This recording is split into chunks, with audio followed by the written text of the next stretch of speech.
Let's go. Welcome, everyone.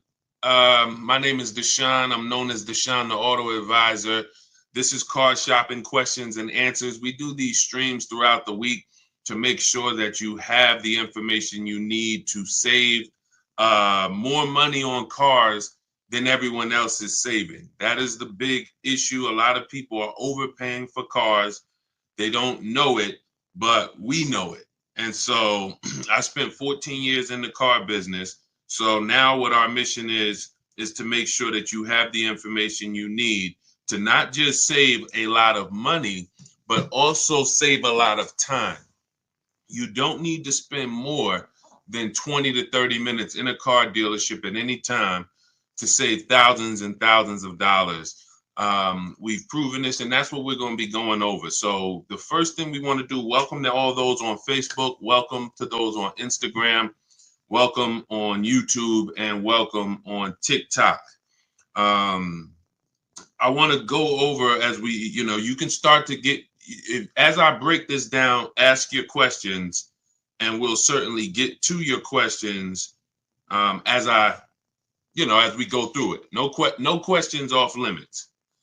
But I want you to know the 7-step process that we've been using for 3 years that I really learned I learned this from being in the car business.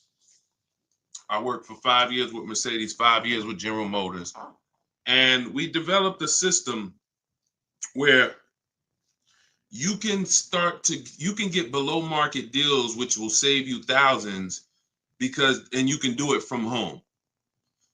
There's only 3. In fact, the dealers want you to be inside the dealerships trying to make a deal. That is, as dealers, we have much more leverage to make a deal when you're there than we do if you're not there. So the first thing you want to unlearn today, right now, is that you don't need to be in a dealership to save thousands of dollars. In fact, the only way you're going to guarantee you save thousands of dollars is to not be in the dealership, and it's to shop from home. That sounds like what everyone would want. But there is a specific way you need to do it, because the companies that own the websites, their goal is to sell your information, make it difficult for you to shop from home, and try to get you to go into the dealerships.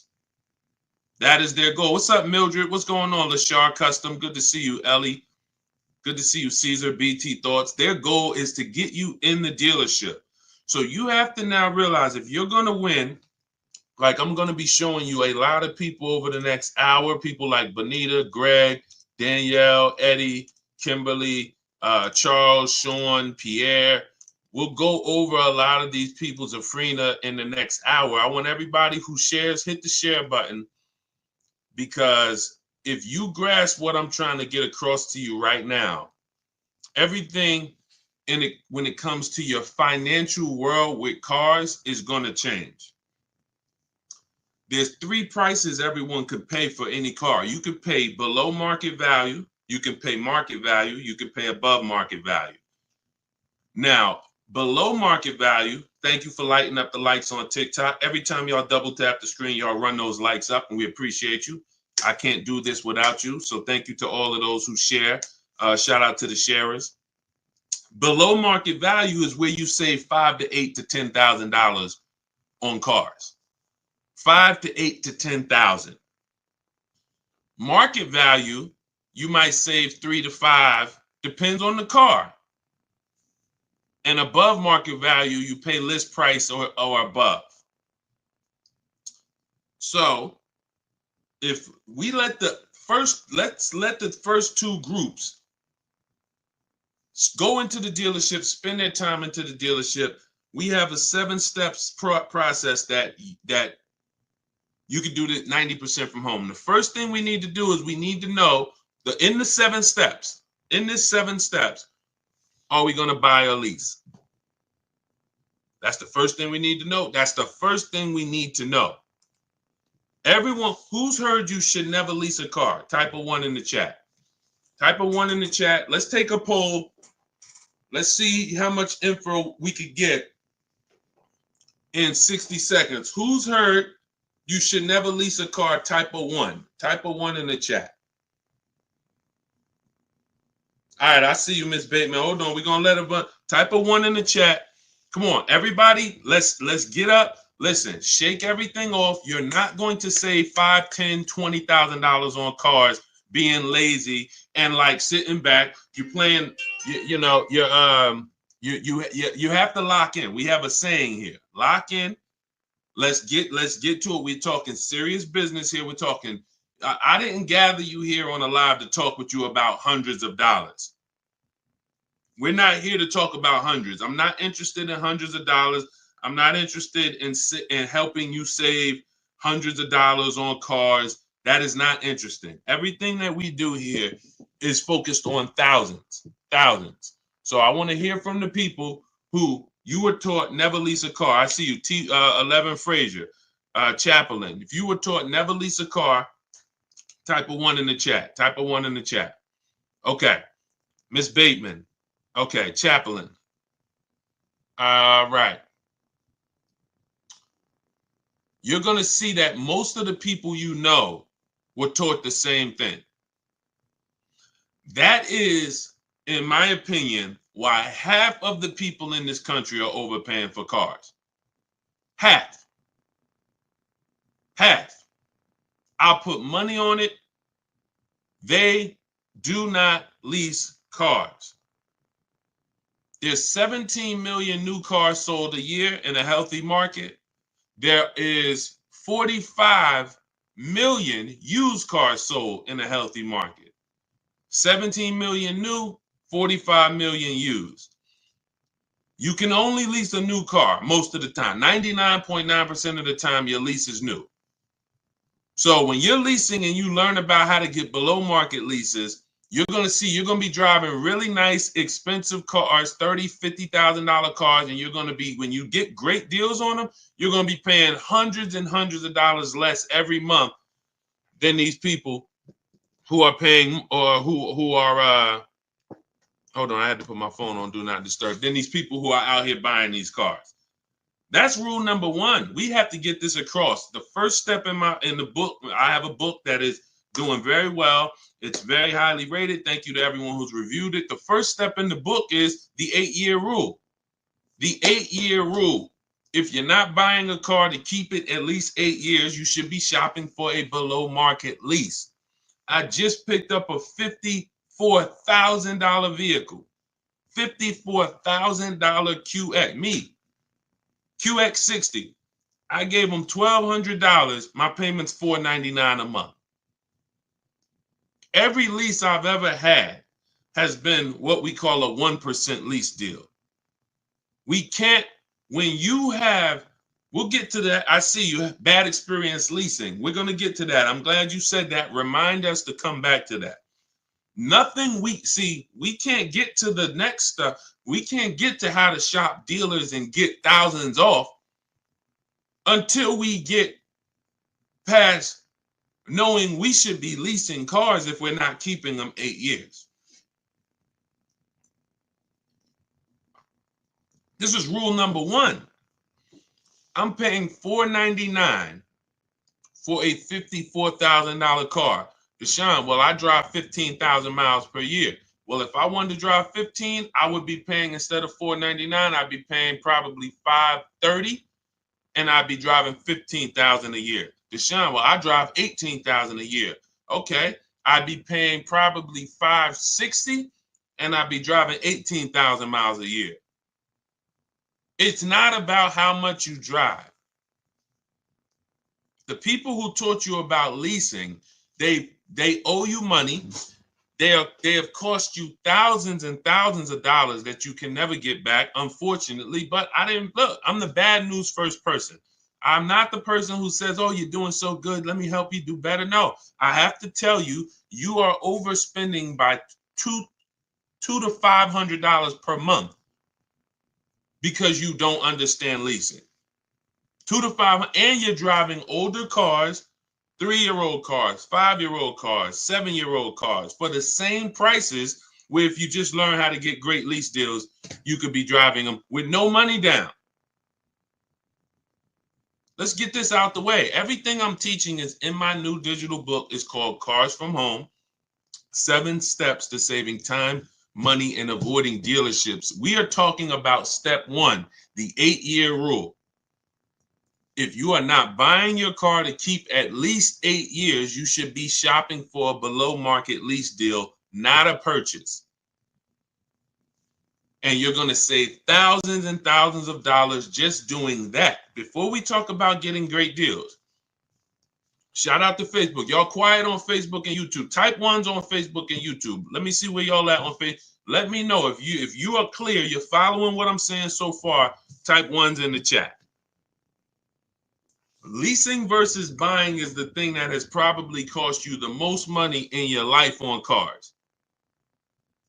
More money than not being a good negotiator. Leasing versus buying has cost you more money than that. You're not keeping your cars 5 to 8 years. Instead of 17 million new cars a year sold in America, that number, 17 million, that number should be like 35 million. Because people are not keeping cars. They should not be tying up their money in cars. Let me give you an example. Stay by your keyboard, answer this question that I'm about to ask you. You go today, you drop $35,000 on a car, on a used car. Let's say it's a 3-year-old car, $35,000 on a 3-year-old used car. What is that $35,000 cash that you put in that car?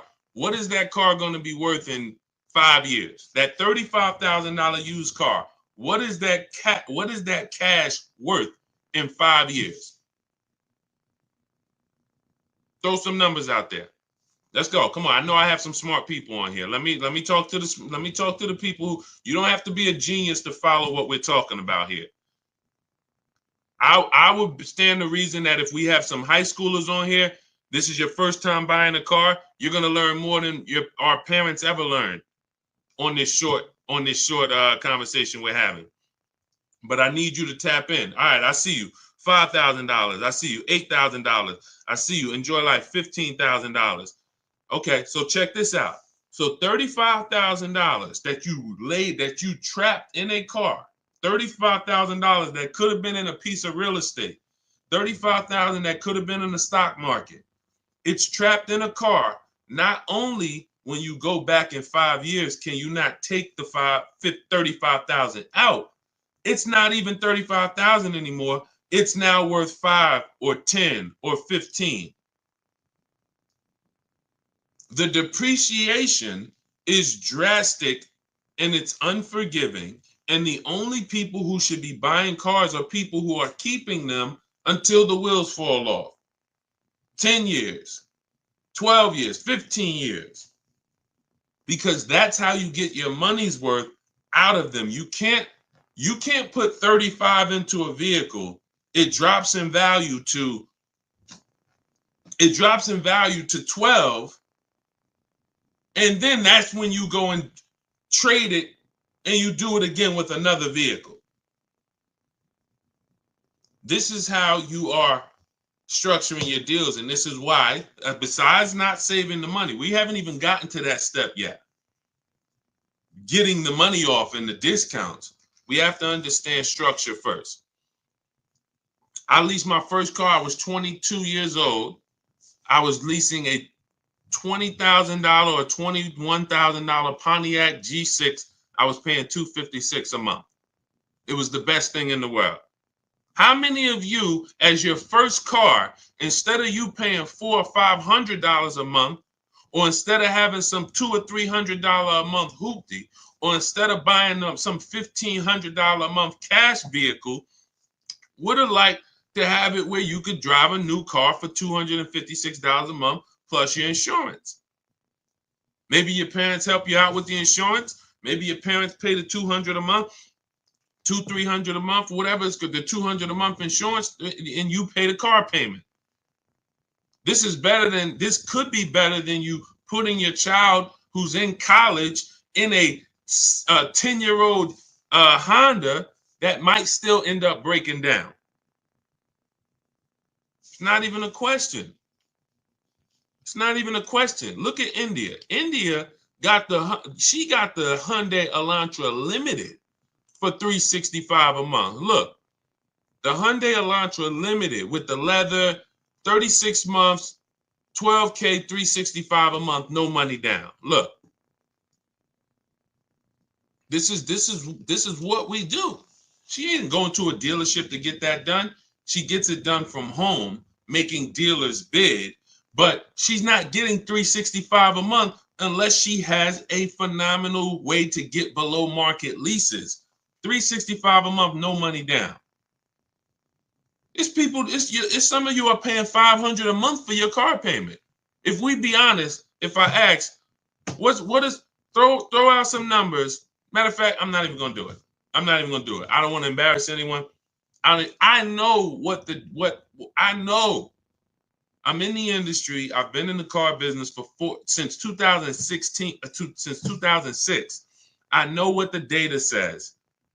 I know what the data says. I know what the average car payment is.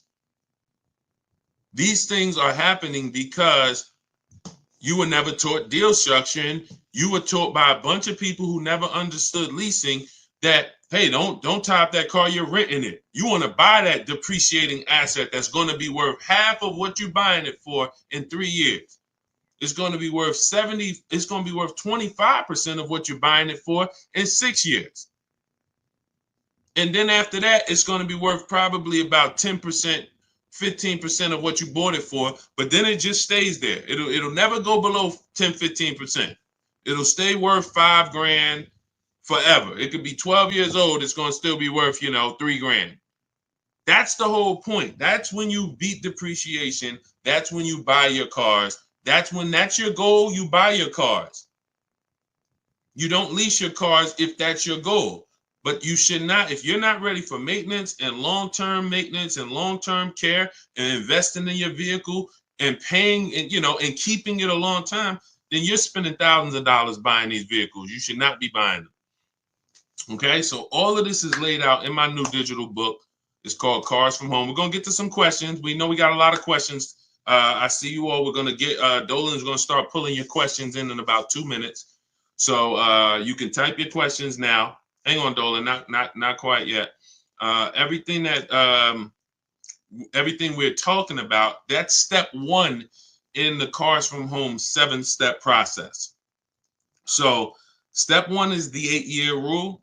And if you're not buying your car to keep it 8 years, you should be shopping for a below market lease. If you're keeping it at least 8 years or more, you should shop for a purchase. My new digital book spells out our entire system. It's the ultimate blueprint to do it yourself. Car buying, leasing, new cars, used cars from home.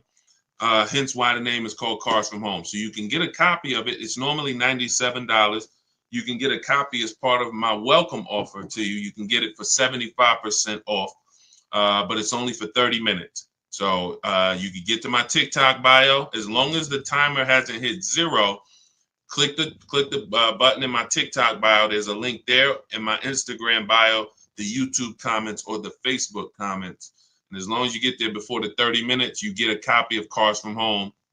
7 steps to saving time, money, and avoiding dealerships for $24 instead of the $97. Now, as soon as you pay, make sure you screenshot the thank you page. There's a it says screenshot this page because some of you type your email incorrectly, and then we can't email your book because you typed the email wrong. So you'll have my support team's email. They're there Monday through Friday.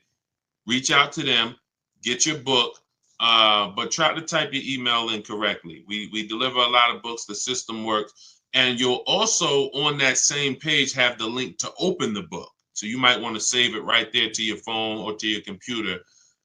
So you'll get it, 2 ways. Okay, so go grab your copy before the 30 minutes is up. You get it for $24 instead of the normal $97. Now, $97 is still worth every penny. This will be the most valuable book, one of the most valuable books financially you've ever owned. That is my guarantee. And you can read the reviews online. Okay, let's go, Dolan. Bring in the first couple questions. You guys can start typing. Start typing your questions if you have them, and we'll start getting to as many as we can. When the lease was up, took the car in. They said I wasn't qualified to purchase the vehicle, yet they sold me another used car. Later was sued for damages for a car I never had. There's a couple things here that look pretty bad.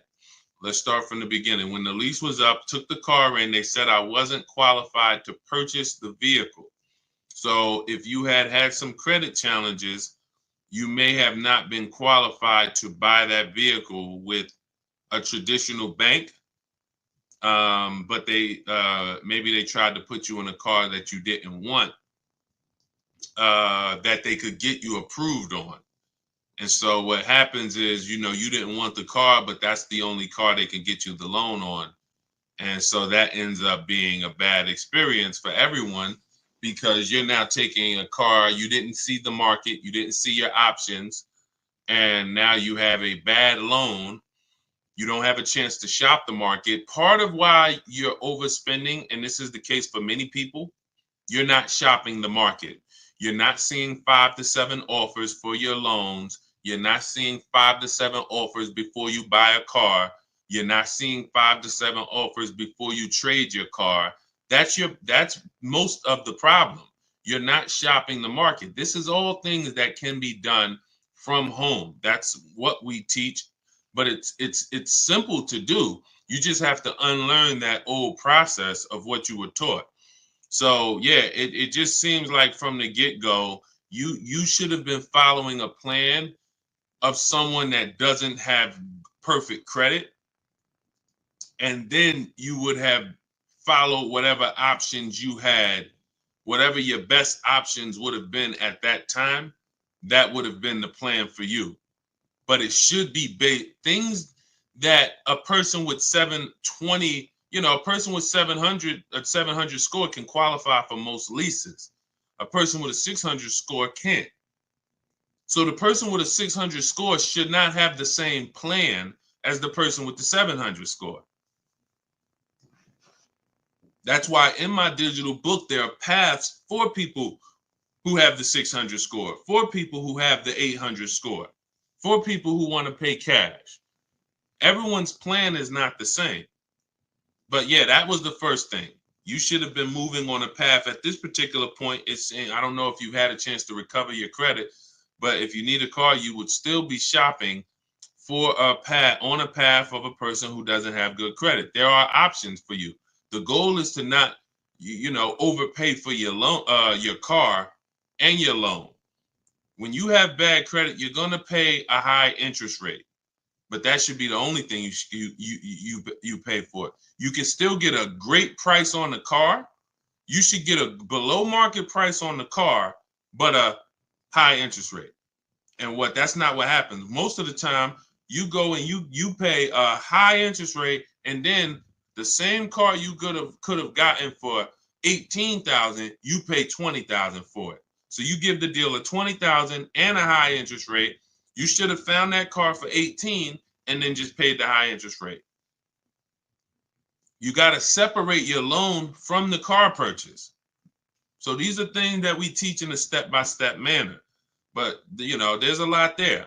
You need a plan. Stop winging it. Stop winging a 5-figure transaction. Go ahead, Dolan.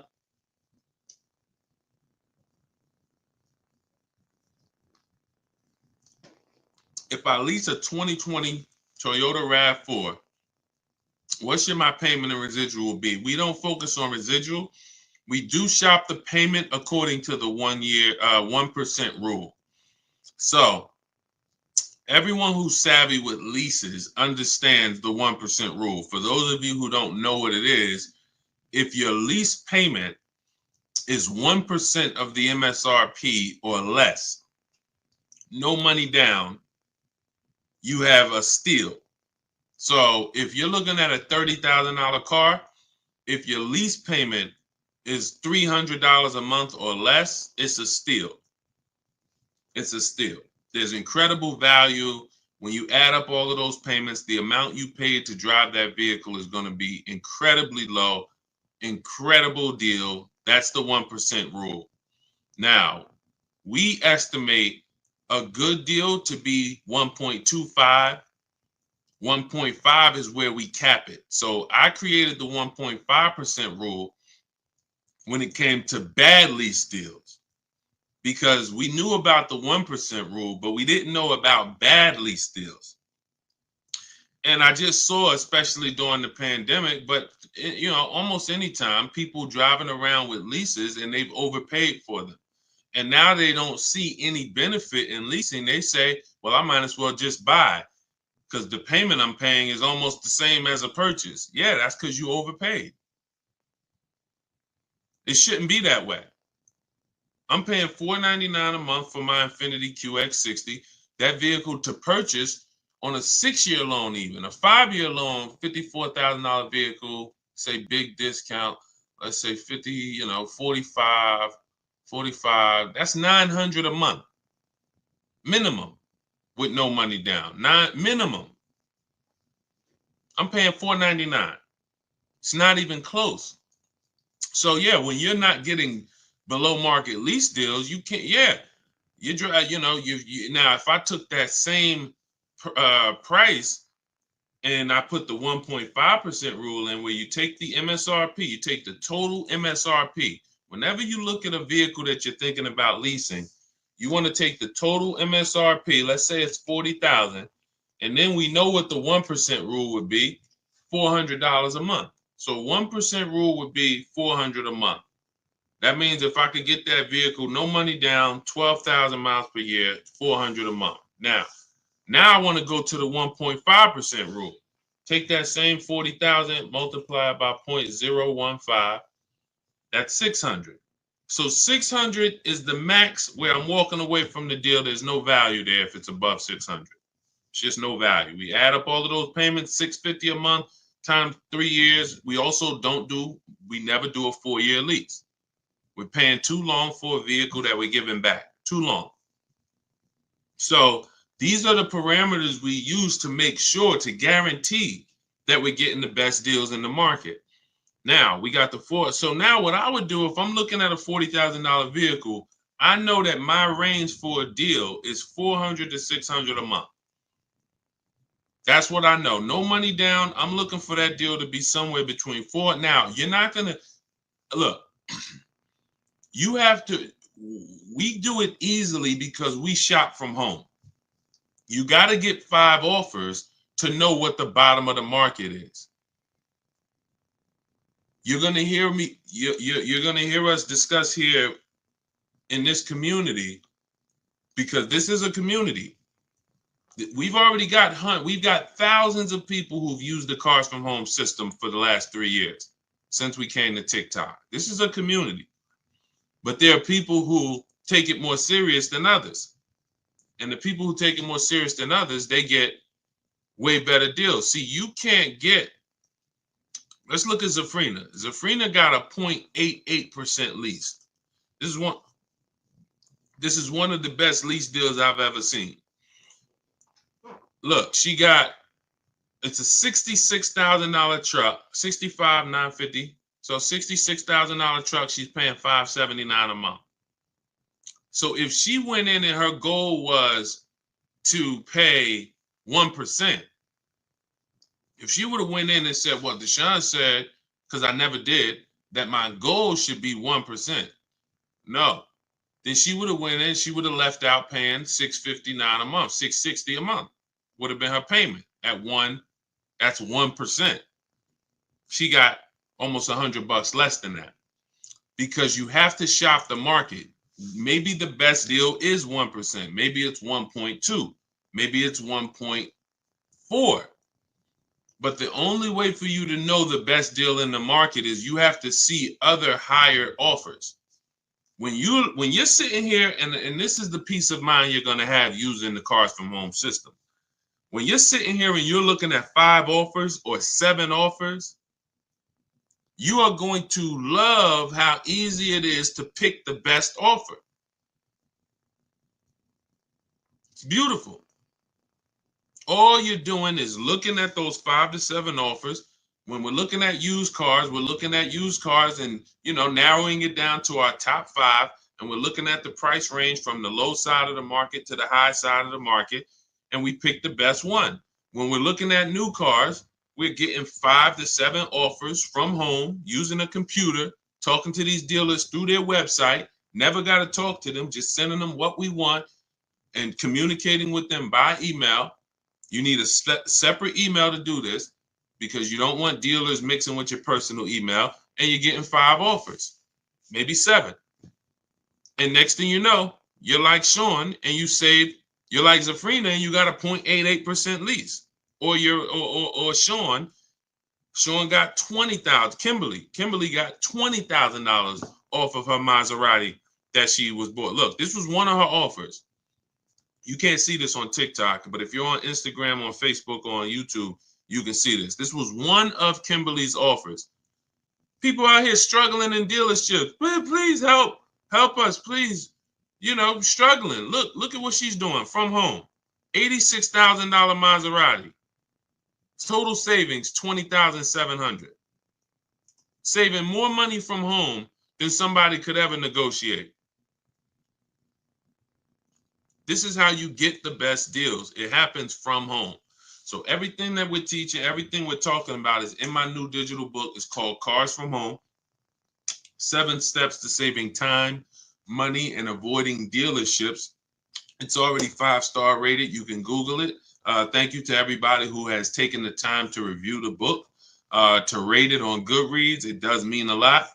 And the book's normally $97. It's a digital book, so you can have it in your inbox immediately. But as part of my welcome offer, you can get your copy for 75% off, which is $24. But it's only for 30 minutes. So if you get to my TikTok bio, my Instagram bio, the YouTube comments, we have or the Facebook comments, you can get your copy for $24. Now, also what you'll see there is for those of you who prefer a done with you type learning, you would rather work together with me. There's an option in there for you guys to look into that. Depends on, now, everyone's not going to qualify for that. In my book, that's the blueprint for everybody. Bad credit, high mileage drivers. Ask questions because we haven't, Dolan, I know you got more questions, so we'll get to them. But hold on, keep that there. But I want you to know the blueprint for bad credit is different, than the blueprint for high mileage drivers. If you drive 18, 20,000 miles per year or more, there's specific things you cannot do. You're losing way more money. Way more money. Thank you, Sailor Moon fan. Great cartoon, by the way. Great name. You're losing way more money than the average person is losing. All of the losses I just talked about, you high mileage drivers, you are losing thousands more than the normal people because you're depreciating the car way faster than everyone else is. So there's specific strategies on how you want to approach your car purchase in there. Negative equity. Some of you bought cars in the last 3-4 years that you need to replace or you're trying to replace, and you have, $3,000, $5,000, $10,000 in negative equity. That's a specific strategy. Some people don't have to deal with that baggage. So this is why the book, the blueprint, is everything you need to get below market deals. But for those of you who would like to shop with me and look at coaching, you see me share a lot of the people who work with me in our Facebook group. We have over 1,500 people in our Facebook group in the last 3 years. You can get that information by clicking the same link in my TikTok bio, Instagram bio, the YouTube comments, or the Facebook comments. But you're going to click the link that says shop with me, Deshone. So other than that, let's bring in, but that wraps up your question. We don't focus on residuals. We focus on shopping by the percentage when we're shopping for a lease. Specifically, we are focused on shopping by the percentage. When we review our offers, we're reviewing them by the percentage in comparison to the 1% rule. Okay, great question. Go ahead, Dolan. Shout out to the sharers. Shout out to everybody who's hitting the like button. We appreciate you. Let me take some time and shout out the sharers on TikTok is the only platform that shows me the sharers. Thank you, Denisha Gills. Appreciate you sharing. Elizabeth Lewis, thank you for sharing. Appreciate you, Baby Skate. Thanks for sharing. Silas Richardo, thanks for sharing. CJ, thank you for sharing. Cookie Monster, thank you. Thank you for sharing. Appreciate you. Thank you, thank you, thank you so much. Okay, thanks for sharing the broadcast. If anybody else shared, I appreciate it. But TikTok, that's the only they're the only ones that show me the names of the people who shared. Okay, what Wilfredo, still reading the book, by the way. Awesome. We'll pull, if he had a question, let's pull that in as well. All right, Jaleesa speaks. Is there any car brand that you would deem to be most liable and or the best long-term investment for transportation? Well, there's several that have a history of long-term reliability. Honda and Toyota, they have led the quality, two things, quality and low cost of ownership. They've led those charts for so long, Honda and Toyota. Now, if you say, well, you want to go with something a little more fancy, then you would go Acura and Lexus, which is Honda and Toyota's luxury brands. Now, at the same time, if you're open to other vehicles that have a long warranty, Kia and Hyundai have the longest warranty in the industry, and they're making some incredible vehicles lately. They're really, really penetrating the market. I mean, Hyundai and Kia they've become, probably from sales wise, Mazda, the growth of those three brands has been incredible, and it's because I think they put a lot of quality into. They try to put a lot of quality into the vehicles. Their styling is great. They're leading when it comes to how they style and design their vehicles. But but we would not make a decision. This is part in our 7-step process, in the Cars from Home 7-step process. We have a step 4 is something we call shopping, not buying. And we do a quality assessment on these vehicles because any vehicle could have bad DNA. Bad DNA means it's going to have problems because that's the way it was made. And it has a high likelihood of having problems because that's the way it was made. You know, if the 2022, and this is year specific, who's heard never buy a vehicle the first year they make it? Who's heard that? This is a saying that, you know, it was wisdom from back in the day. Who's heard that? Never buy a vehicle the first year that it comes out. Who's heard that? Okay, so this is a common thing. So now when you consider, well, you don't even want to buy a vehicle the first year the transmission is, you know, if a vehicle has a new transmission, if a vehicle has a new engine, if a vehicle has a new suspension or steering system, all of these are things that could be problematic. So that's why we always want to check and type in the specific name and the year of the vehicle we're looking at. So Jaleesa, if you're looking at the Cadillac XT6, you would type in 2020, whatever the year is, 2022 Cadillac XT6. If you're looking at a new one, you would type in 2024, 2025 Cadillac, 2026 Cadillac XT6. That is what you're doing. And you're then putting reliability. So 2025 Cadillac XT6 reliability. You know, that's going to tell you if there's any public data that should be alarming, any red flags. You're just going to skim the first page of Google. Once you skim the first Google page, that'll tell you what you need to know in most cases. Just look at the articles. Do you see anything that, you know, stands out? You know, electric problems, you know, lower than average reliability scores. You want to do this for reliability and initial quality. 2024, 2025, 2026 Cadillac XT6 initial quality. This is so simple. These things I'm telling you, because we get cars in 90 minutes, 2 hours. We get these deals. Listen, everyone's not taking a long time. When they're using, look at Ansley's deal. He said, I started the process Saturday, accepted a deal Monday. If you're car shopping and you like, I need a car in 3 days or in a week, that's what we do here. We're the best in the world because we are masters of comparison shopping. Masters of comparison shopping in a very short period of time. But these are 5-minute things we do to check to make sure we don't go out and get a great deal on the car, great price on the car, and then the car is in the shop every 4 months. Every 4 months, the dealer has to send a flatbed, or the roadside assistance has to send a flatbed to pick up the car. So when we look at, long-term Honda, Toyota, but if you're open to other brands, there's several brands that have, really tried to enter the long-term race of making great vehicles, putting a 10-year warranty on their vehicles, which is unheard of. That's Hyundai and Toyota. Hyundai and Kia.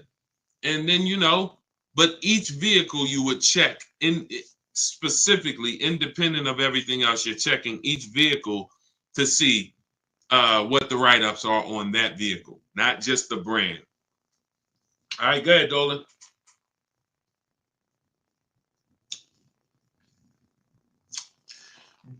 Brand new to you and you're live. Welcome. What's a basic credit score needed to start with a lease? Usually, I would say above 660. You can, but it's not just score. If it's profile. So let's say you are 660. One of the strongest things that you can have on your profile is on-time car payments. When people see on-time car payments, banks feel much more comfortable. If you were just paying $400 a month for 2 years on time, they feel much more comfortable giving you a $400 a month lease payment. Now, another thing, you're not wait, let me go here first. So if you have a strong profile, which is one of the heftiest things is a on-time car payments for the last 2 years, or high income, predictable income, high salary, high income. So you got a 640 score, but you make 120,000. That's part of your profile. But I like to see people get out of that manipulation zone. That manipulation zone is anywhere from 660 to probably about 650 to 680. Once you see that manipulation, they might tell you didn't get approved tier 1. That's why you got to have backup offers. So if somebody tells you didn't get approved tier 1, they might say, oh, the payment goes up $100, but it's not supposed to go up $100. Maybe it's not even supposed to go up. They're just taking a shot at you because they know you don't know better, but you got a second offer. Hey, well, look, I got to check with the second offer. Can you call and see? And we do all of this from home. I even have a script in my book for what to say when they tell you you're not approved tier 1. Now, I don't have many scripts. Most of the scripts we use, if not all of them, are for talking to managers. We're not speaking to car salespeople. So we are using scripts. The only time we're speaking with car salespeople is if we're setting up a test drive. And once we set up that test drive, that's it. Obviously, when we come in to pick up the car, a car salesman is going to help us. But all of our everything is done from home. Nothing is done with salespeople. And really, there's no talking. So if you're somebody who you don't like talking, you don't want to try to remember what to say, then the Cars from Home system, you're just like the people who've come before you. Teddy, none of these people like talking to dealers, going to dealers. Look, Jen, Rosalie, You know, I think we get a balance of men and women. Tasha, Pierre, Ansley, you know, and you see that you could see their deals. You know, some of you could see their deals. So the point is, you know, all of this is in the blueprint that I wrote. It's called Cars from Home. It's my new digital book, Cars from Home: 7 Steps to Saving Time, Money, and Avoiding Dealerships. We spent a lot of the first 20 minutes talking about the first step in our process, which is leasing versus buying. If you missed that, you could go watch the replay on some of these other platforms. You cannot get great deals if you don't understand. Stop buying cars if you're not keeping them 8 years. You are losing thousands and thousands of dollars. There's no way. We went on it. You know, we'll go deep on it on another stream, but you can watch the replay. There's no way for you to get a great deal. That's probably why some people are asking about, wanting to make sure that they have the credit to lease, because that's what we spent the first 20 minutes really hammering, is that, in my opinion, I think 30% of the population is buying when they should be leasing, just because they don't understand it. They don't understand how to structure their lease, pick the correct mileage, and they don't understand how to shop for leases to make sure they don't get they're not overpaying for a lease. So, but yeah, everything is laid out in my book, step by step. You're going to know exactly how to get below market lease deals, below market new cars, below market pre-owned cars. These are different strategies. Bad credits in there. You don't have to worry. You have an exact path for if you have bad credit, high mileage, negative equity. And normally the book's $97, but as part of my welcome offer, you can get yours for the next 30 minutes for $24, 75% off. That's my welcome offer for 30 minutes. So go grab yours. In my TikTok bio, there's a link. My Instagram bio, there's a link. The YouTube comments or the Facebook comments, get there before 30 minutes. You got your copy for $24. You can see by the reviews, if you Google the book and read the reviews, the book is worth every bit of $97. But, if you get there before 30 minutes is up, $24 is better. Make sure as soon as you pay, you screenshot the thank you page. Sometimes you type your email wrong. We're going to email you a copy, but we have a great email system, but sometimes the email is wrong. Make sure you check your spam for the book. Sometimes if you don't see that book in 5 minutes, check the spam or the junk folders. But then you'll also have my support team. As soon as you buy the book, screenshot that page that has my support team's email. Monday through Friday, reach out to them, and they'll make sure you get your book. You also, lastly, as soon as you pay, there's a link for you to open your book right on the page there. It'll say, click this link to open your book, and you can save it right to your phone or to your computer. Okay, for those of you who want to look at shopping and seeing if you qualify to shop together with me, we have a program where you can just go to those same links and you can hit Shop with Deshone, see if you qualify, and watch that short video, and then we'll let you know if we can work together in a different learning format. We always like to say, we're going to make sure the information is available for you, but everyone learns differently. Some people, you're a do-it-yourself person. Some people, you're a do-it-done-with-you person. You like to do things with community. That's why we have over 2,000 people with you that have come before you. We have over 1,500 people in our private Facebook group. We have dozens of people on our private Zoom calls. That might be better learning style for you to learn the Cars from Home system. It doesn't matter. You might be able to just sit and watch the lives and just watch our live stream, put it together, piece it together, and you're getting below market deals that way. It doesn't matter. We just want to make sure that you have what you need to get below market deals. All right. Go ahead, Dolan. Let's go. If asked, would you go with someone to purchase a vehicle? So we actually we're testing a new program. It's not even a test. We've tested it already twice in the last 3 years. We have to make sure. We had to make sure before we launched this done for you solution that we had the team and the staff.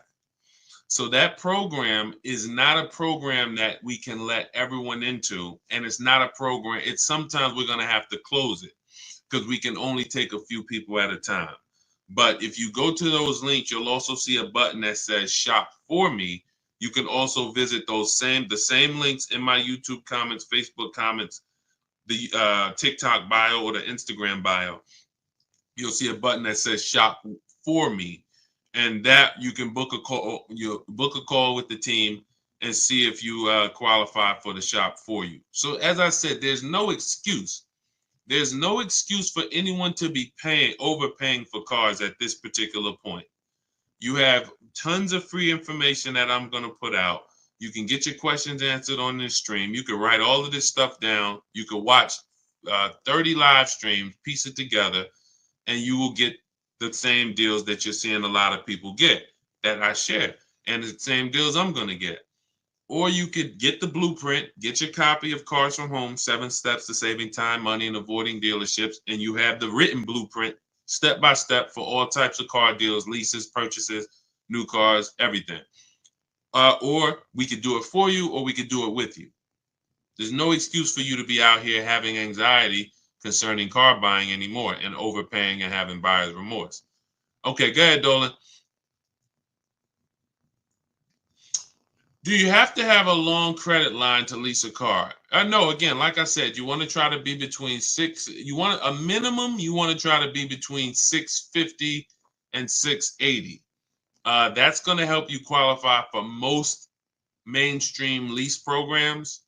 But the stronger your profile, if you have a car payment that you've paid on time for 2 years, or you have a home mortgage, that's going to in the 650 to 680 range. That's going to really help you to stay out of the manipulation zone.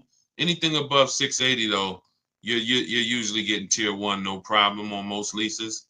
So yeah, great question. Go ahead, Dolan. Thank you for running the lights up. Every time y'all tap the screen on TikTok, you'll see those lights continue to go up. And TikTok tells more people about the show, brings more people to the stream. We help more people save money. And we help people unlearn what the car business has been programming us to do for all of these years.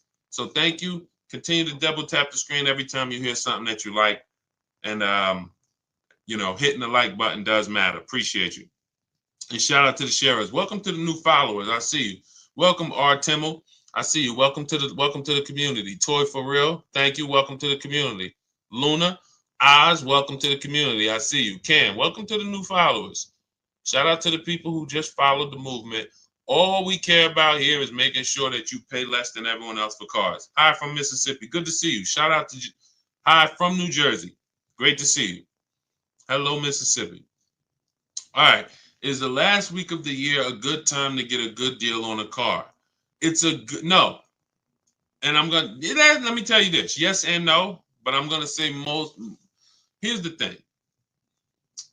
Car dealerships, we have made a fortune with marketing.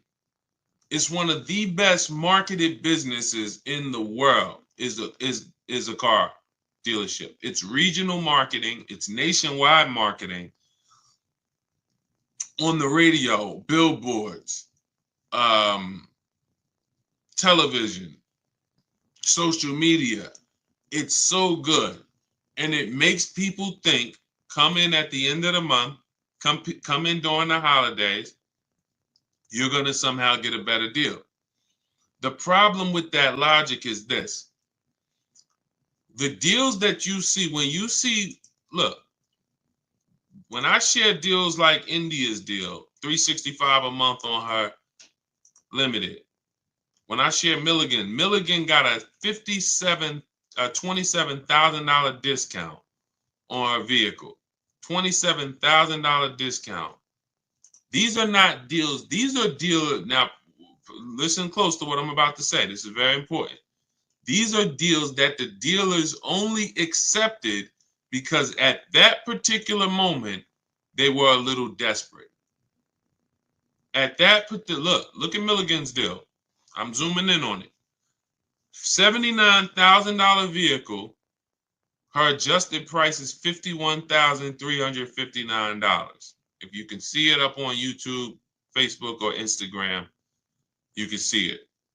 27. This was a deal where at that particular time, the dealer was a little desperate. It's the same thing with everybody else. Same thing with Ansley's second car that he got his BMW. Jen, everybody that I see, we're positioned. So what is the you could take that down, Dolan, that question. I'm still taking care of this one. So when it comes to the end of the month and the end of the year, you're not getting there's no desperation.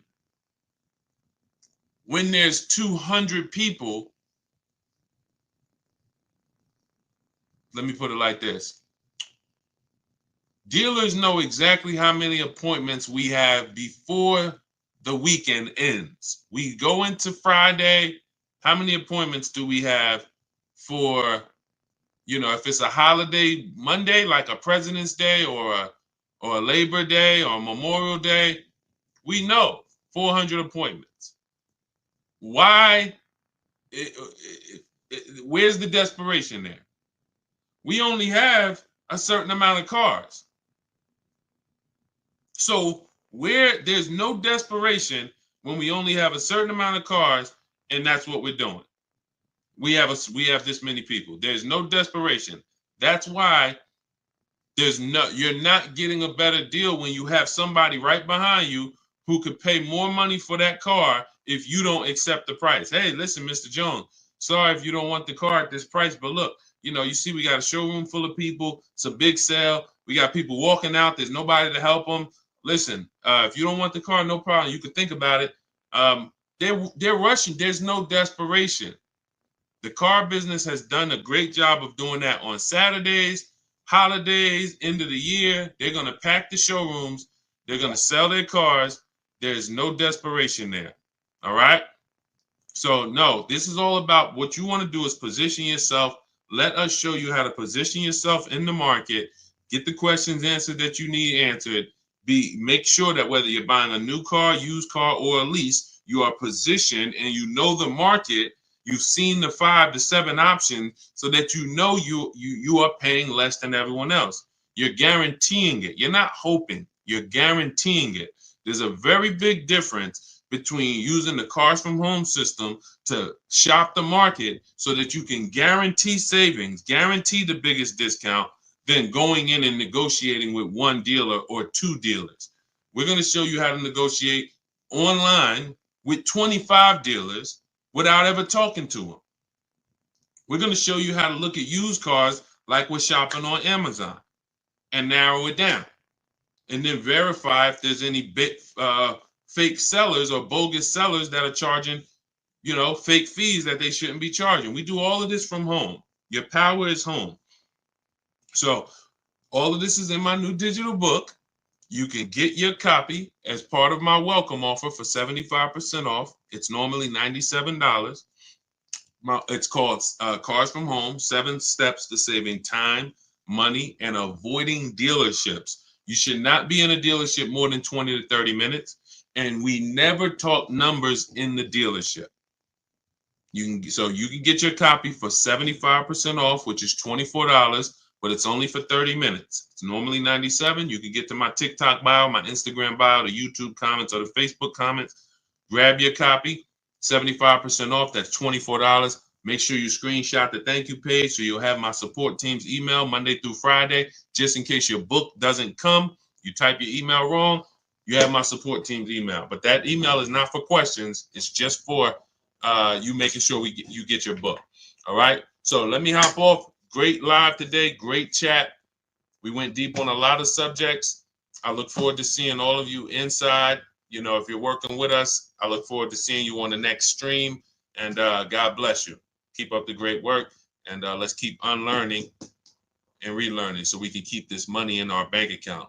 Keep these thousands in our bank account and out of these cars. All right. God bless y'all.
All right, I'm excited today because I am fresh off buying a couple cars myself.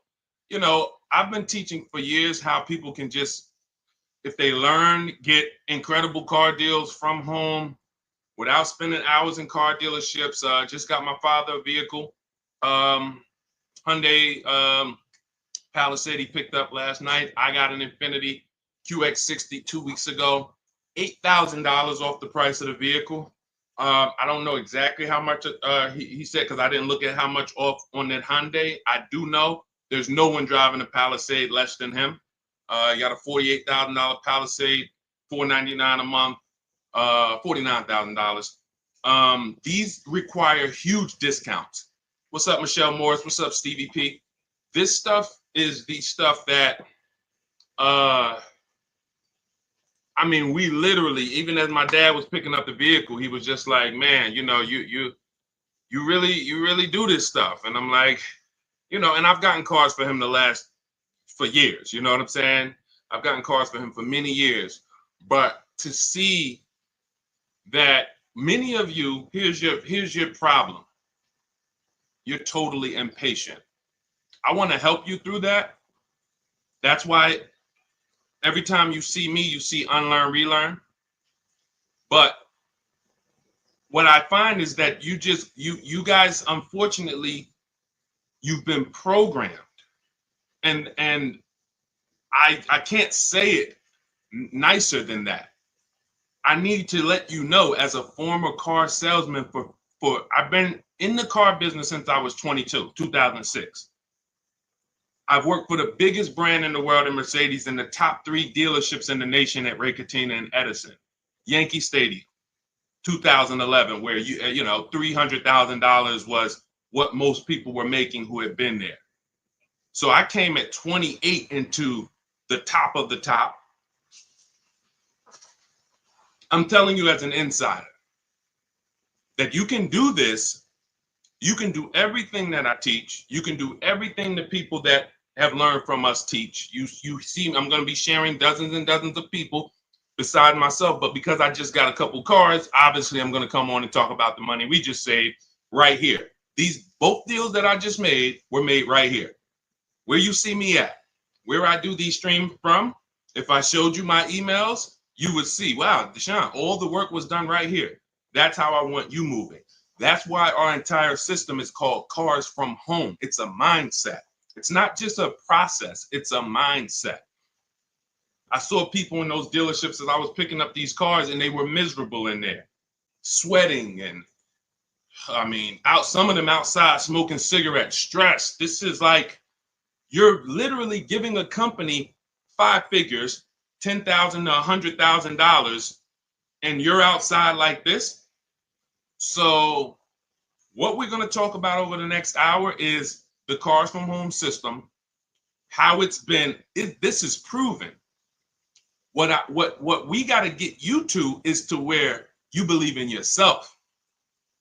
See, I don't have a problem when people don't believe in me because there's so much about me out there. It's proven. Somebody can say, hey, go here. Do you realize Deshone, the auto advisor, is the only person that you can find, if you look, hundreds of people who use his stuff and actually save money from home.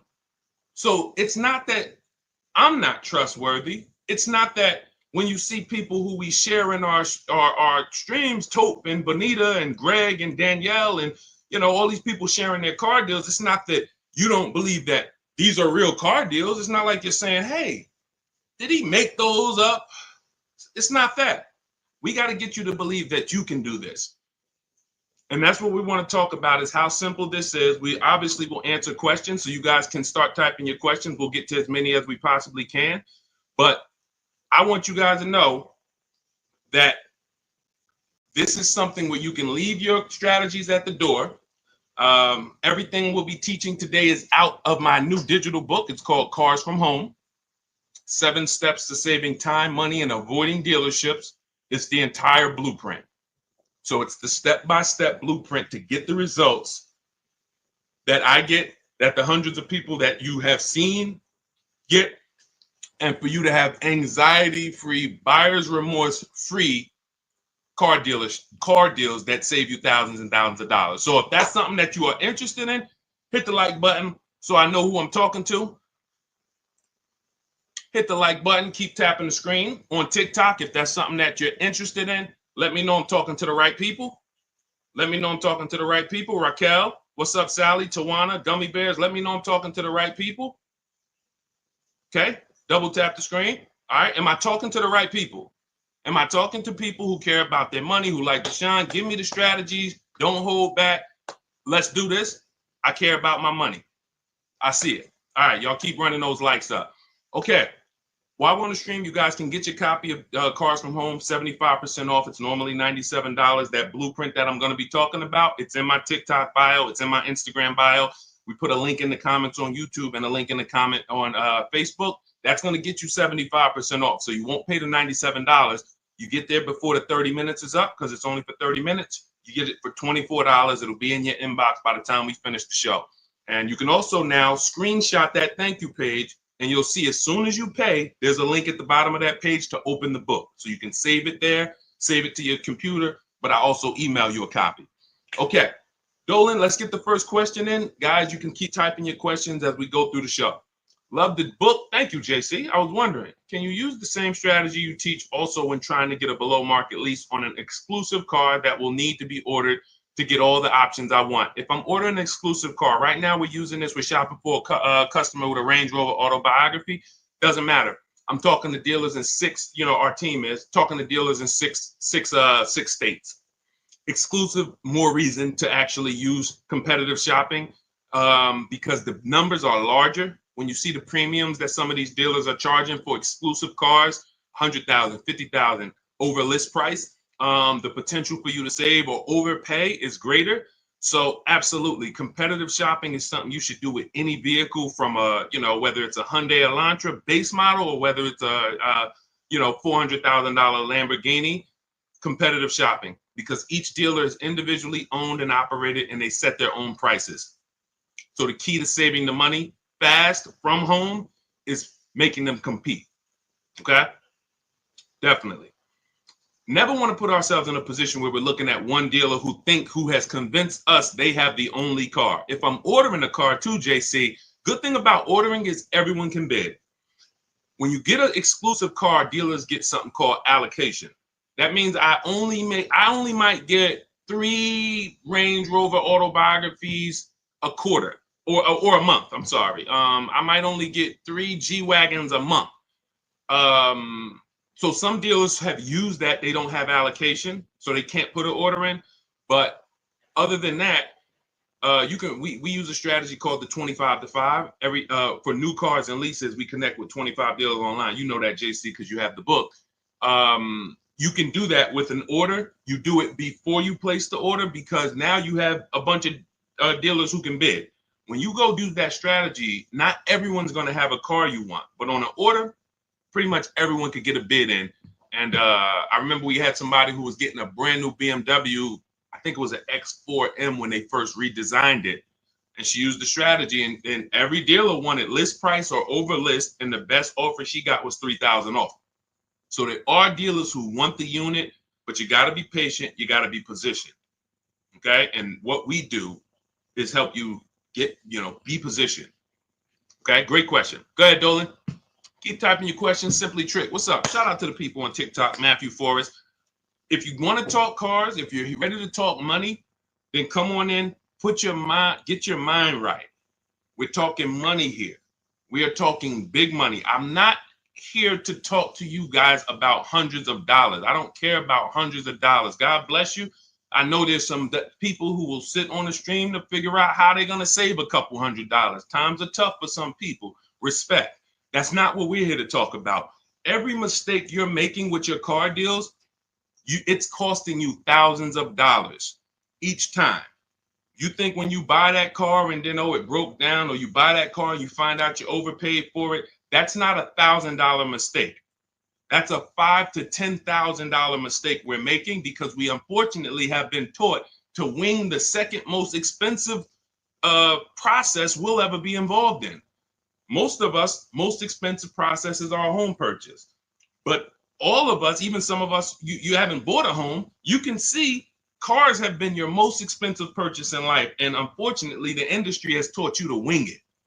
Just, play it by ear and feel. No, we don't do that. That's how you end up making the dealers 5-10 grand, huge commissions. And unfortunately, it's at your detriment. So if you're serious about that not being you, then tap in, tune in, lock in. Would you put a large down payment down on a used car? I would. When we consider down payments, this is a great question. You want to consider what are the rates, and can we actually pay the car off sooner versus use the bank's money if the rates are high. If the rates are high, 5, 6, 7, 8%, 10%, for some of you, this is not a time to borrow the most. The time to borrow the most is when the rates are cheap. If they're giving you 0%, I used to have people, and now listen, this is conflicting information. You'll hear people like, I'm not gonna mention names. God bless them, they have the best intentions. Unfortunately, they're not taking into account real financial advice. You hear people say always pay cash for cars. When I was I'm fortunate that when I worked at the dealerships I worked at, I always worked in blue collar, white collar towns. And I worked with people who, worked on Wall Street. So a lot of customers from Wall Street, $300,000-$400,000 a year or more. But I also had clients who, customers who had $30,000 a year jobs. So we've seen everything in between. When people would sit down and they would say, hey, I would say, how are you going to pay for the car? They say, well, what are the rates? And if the rates were 0% or 0.9% or 1.9, then most times they were using the bank's money because it made financial sense. Why? Because if I put my money in the car, this $30,000 I'm going to put in this car is going to net me a negative return. See, because if you put $30,000 in a car today, next week, 5 years later, that car is worth $10,000. That means that's where your money is. When you look and say, well, what could I put $30,000 in to where 5 years later, instead of 30, I would have had interest, and I would have still had my principal, and I still could have gotten the car through leverage. Leverage is I'm going to use the bank's money as long as the rates are cheap. Now, in the case of a market where rates are high, we're not getting 1%, 2%, 3%, 0%. Then yeah, these are the times where you want to try to take as small a loan as possible. It makes more sense to apply a larger down payment and pay off the car quicker. So it's really all about, what are we doing with our money? Is your money invested? Are you getting 10%, 8%? Maybe some of you are in some other ventures where you're getting, more.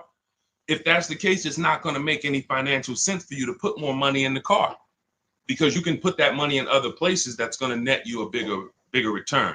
So again, one thing about me is I don't teach one size fits all car buying advice. I asked you a couple questions. What are you doing with your money, and what are the rates? You might say, Deshone, they're offering 0% on this car I want. If 0%, then I would use the bank's money. I keep my money just on the strength of having my money. And then if you wanted to, if you have your money invested, why pull it out of something that's getting you a positive return to put it into something that's not even going to give you a break even? It's going to give you a negative return, and it ties up your cash. So these are the conversations I've learned just over 14 years in dealerships, talking with very, very intelligent, financially intelligent, rich, ultra rich people. So if you want to move, you want to be rich, move like the rich. All of this is laid out in my book. I have a section specifically of comparing, about cash buyers, because many people who have been taught to pay cash, you don't realize that you could be missing opportunities, especially in the investment market where you're getting, some people's portfolios up 12, 13, 15%. They would never have that money in a car. Does that make sense? Everybody clear, type $signs. Listen, I need to know we're having a real financial conversation here. So I put on TikTok, everybody should be over 18. Listen, 16, 17, I wish they could be on here, but I don't want 14-year-olds on here. I would, obviously, the point is I'm trying to make sure I'm getting the crowd who can receive this information. If you're clear on that principle concerning rates as opposed to down payments, then type $signs. If you need me to clarify, then ask a question and ask me to go more deep. I don't want to go deep I don't want to move to the next question until I make sure that the people on the stream have, you know, so let me know. Y'all see, it, be clear, we want to go deeper on that?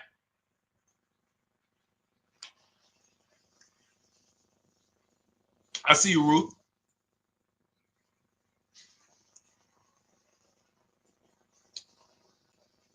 Okay. Listen, TikTok, I'm going to tell you something. The people that's on here, you are not going to get the most out of this casually watching. I just want to be honest with you. It's two people I can't help.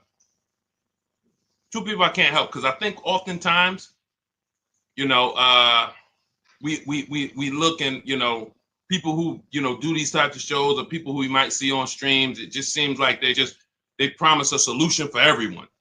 I can help all of you. No, I want to be clear. If you can't use the internet, if you're not comfortable on a computer, if you're not comfortable copying and pasting, this is not for you. Let's be clear there. Second person is you're just too distracted. We're talking about $5,000, $10,000. When you see people on this, you know, that I show you that have saved 5, 10 grand, 12 grand, 20 grand off their cars, you know, we share them. You guys know that. I mean, look, you got people who save 20 grand off a new F-150 Lightning, you know, ridiculous lease payments, $365 a month, sign and drive on this 2024 that India got. When you see this, these people aren't casual listeners. These people said, Deshone, I was following you. I used to tap to the stream, and then I got the book, and then I started, you know what I'm saying? I don't want you to fool yourself. So either lock in, like get to your keyboard, because learning, it's proven. Those who actively learn get results. Those who listen, audio is you're only retaining a very small amount. So what I suggest is, before we move to the next question, those of you who are serious, get to your keyboards. You don't have to do it on lives and stuff. You ain't got to do none of that because that's not active. That's entertainment. God bless them. We all need entertainment. But here, in order for you to look and say, you know what, I was on Deshone's stream. I don't want you on this stream 2 years from now having car buying anxiety, Alex, Annabelle, Chef Land. I don't want people who was following me when I came to TikTok in 2021, when God blew me up, and you saw me 2 years ago, you still have anxiety. You still ain't out here saving the money that we're saving. And we've been pushing this heavily for 3 years. Why? You haven't locked in. You're trying to be casual. So let's lock in. Next question, Dolan. I just wanted to let the people on the stream know, and shout out to the people who are locked in. Let's go. Do you need an extended warranty with a lease? Only when you are going to be outside of the warranty coverage based on how many miles you're going to be driving. So most vehicles have a bumper-to-bumper 3-year, 36,000-mile warranty. Now, when you consider that the average lease is 12,000 miles per year, but there are leases for 15, 20. You know, we teach about high mileage leases here, 25,000. Jen got a high mileage lease on her Honda CRV hybrid. Her best deal out of all the dealers, because we shop 25 dealers, we do it from home. Her best deal on this vehicle is $40,000. It was $512 a month, no money out of pocket. Come pay $512 a month. That's your deal. Now, she bumped it up because our formula when we're shopping for our lease offers is always to shop with 12,000 miles per year. First payment down. I want you to write this down. Everybody who's locked in, write this down. This is how, I mean, unless you have my book. If you have my book, you don't need to write this down because it's in there. But this is how we shop our lease offers. 12,000 miles per year. First month's payment only due at signing. We tell them assume tier 1 credit, and taxes and fees go in the payment. 3 years only. We're open to 39, but we are not open to anything longer than that. Why? We're paying too much money for a vehicle we're giving back, or we're paying too long for a vehicle we're giving back. All of you out there who have a 42-month lease or a 48-month lease, just take your contract, look at the payments, add them all up. You'll see you overpaid, unfortunately. Sorry to break the bad news to you, but someone has to, so that you can stop making these expensive mistakes. So that's the format of how we shop structure-wise. We see all our offers with first month's payment due at signing only. That's why when you see Ansley, for $58,000, $554 a month with first month's payment down. Because if you can get the vehicle to your desired monthly payment budget without any down payment, that's what we do on leases.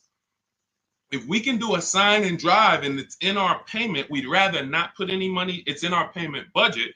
We'd rather not put any money down, because the more money you put down on a lease, that money is at risk. There's two ways you can lose your money on a lease. Write this down.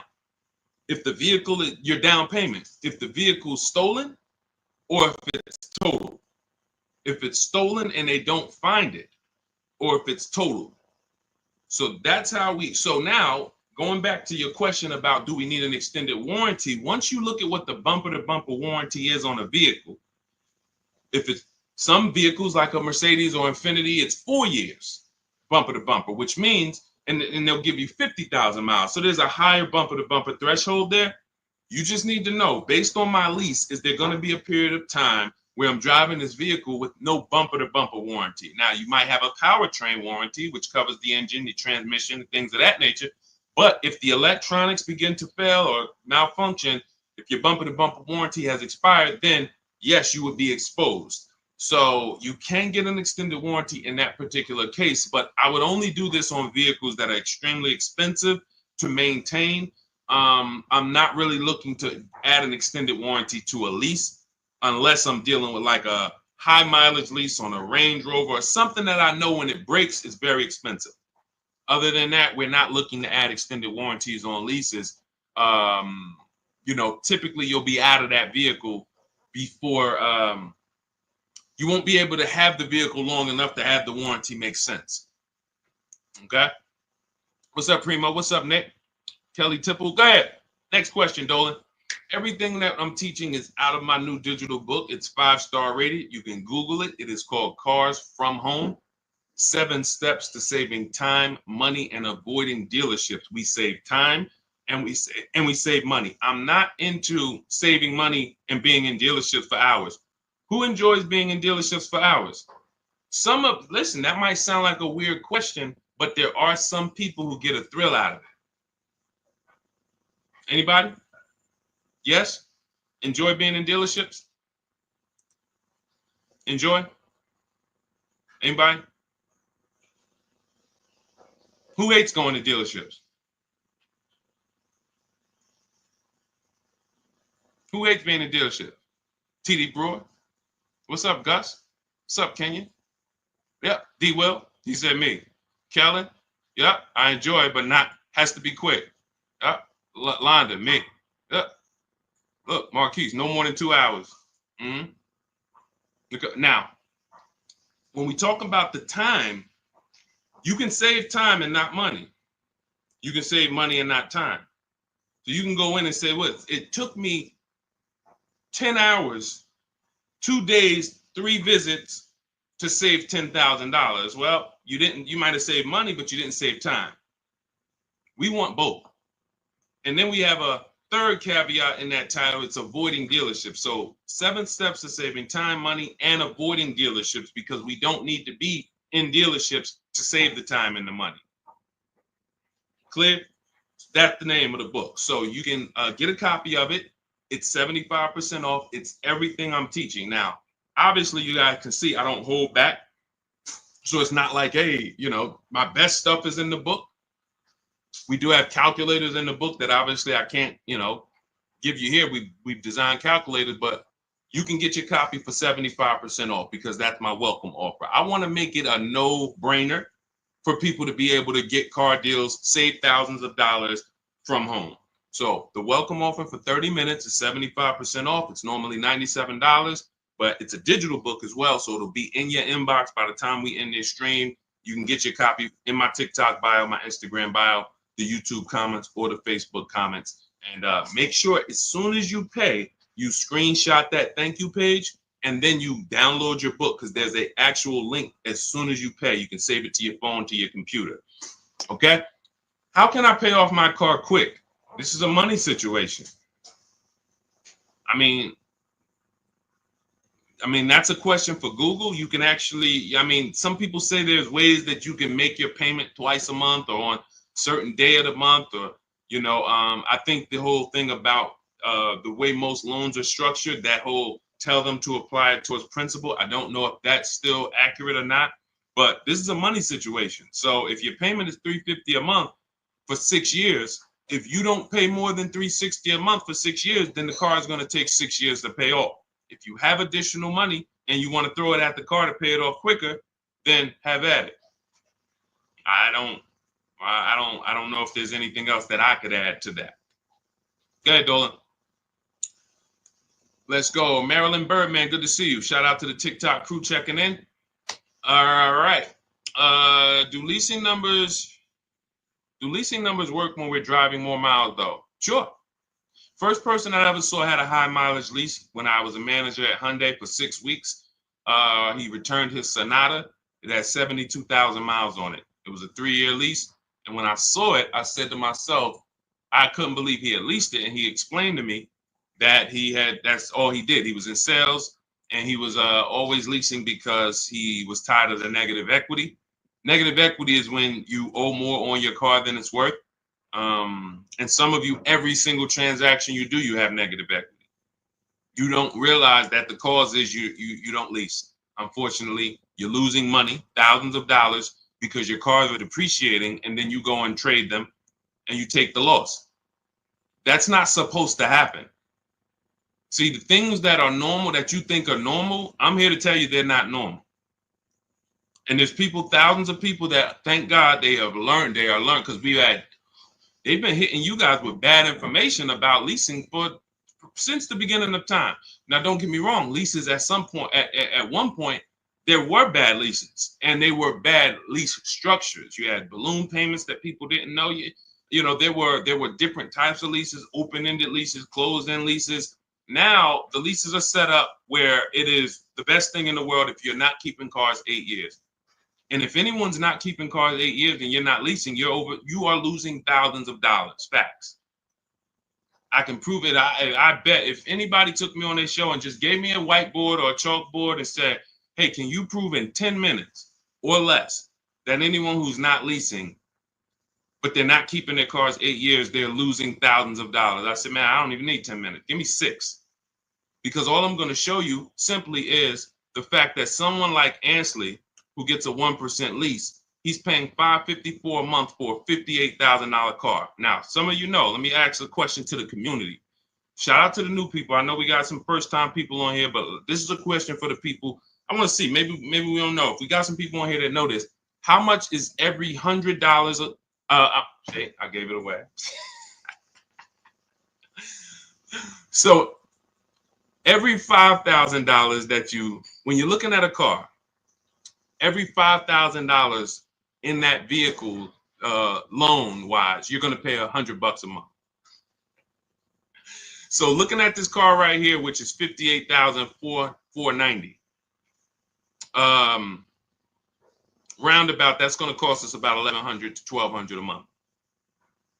Even before taxes, we ain't put tax on there, but let's just assume, just looking at that $58,000 number on a 5-year loan. 5-year loan, that would cost us about $1,200 a month.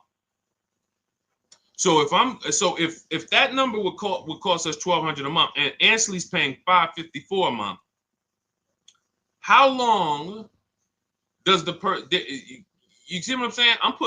I'm literally putting the let me put this image down. As soon as I put those two up, I'm just gonna put the actual chalk down and walk away from the board and let people look at that and let them soak that in. 2 people, both got Infinity trucks. One leases it for $554, no money down. Another person gets the identical truck and leaves the dealership paying $1,100-$1,200 a month. Sit that right there for you guys. And I will let them look at that and say, wow, okay, come up with their questions, because their programming is going to make them say, well, but he's leasing it. And okay, so now let's address the follow-up things. If this person is leasing and paying half of what this person is paying every month, then what stage does the person who bought start to win? And in which case we'd add up those payments, we'd see, and it comes out to 8 years. Because once you put those payments up, it's going to take you so long to catch up with me if I'm paying $554 and you're paying $1,100.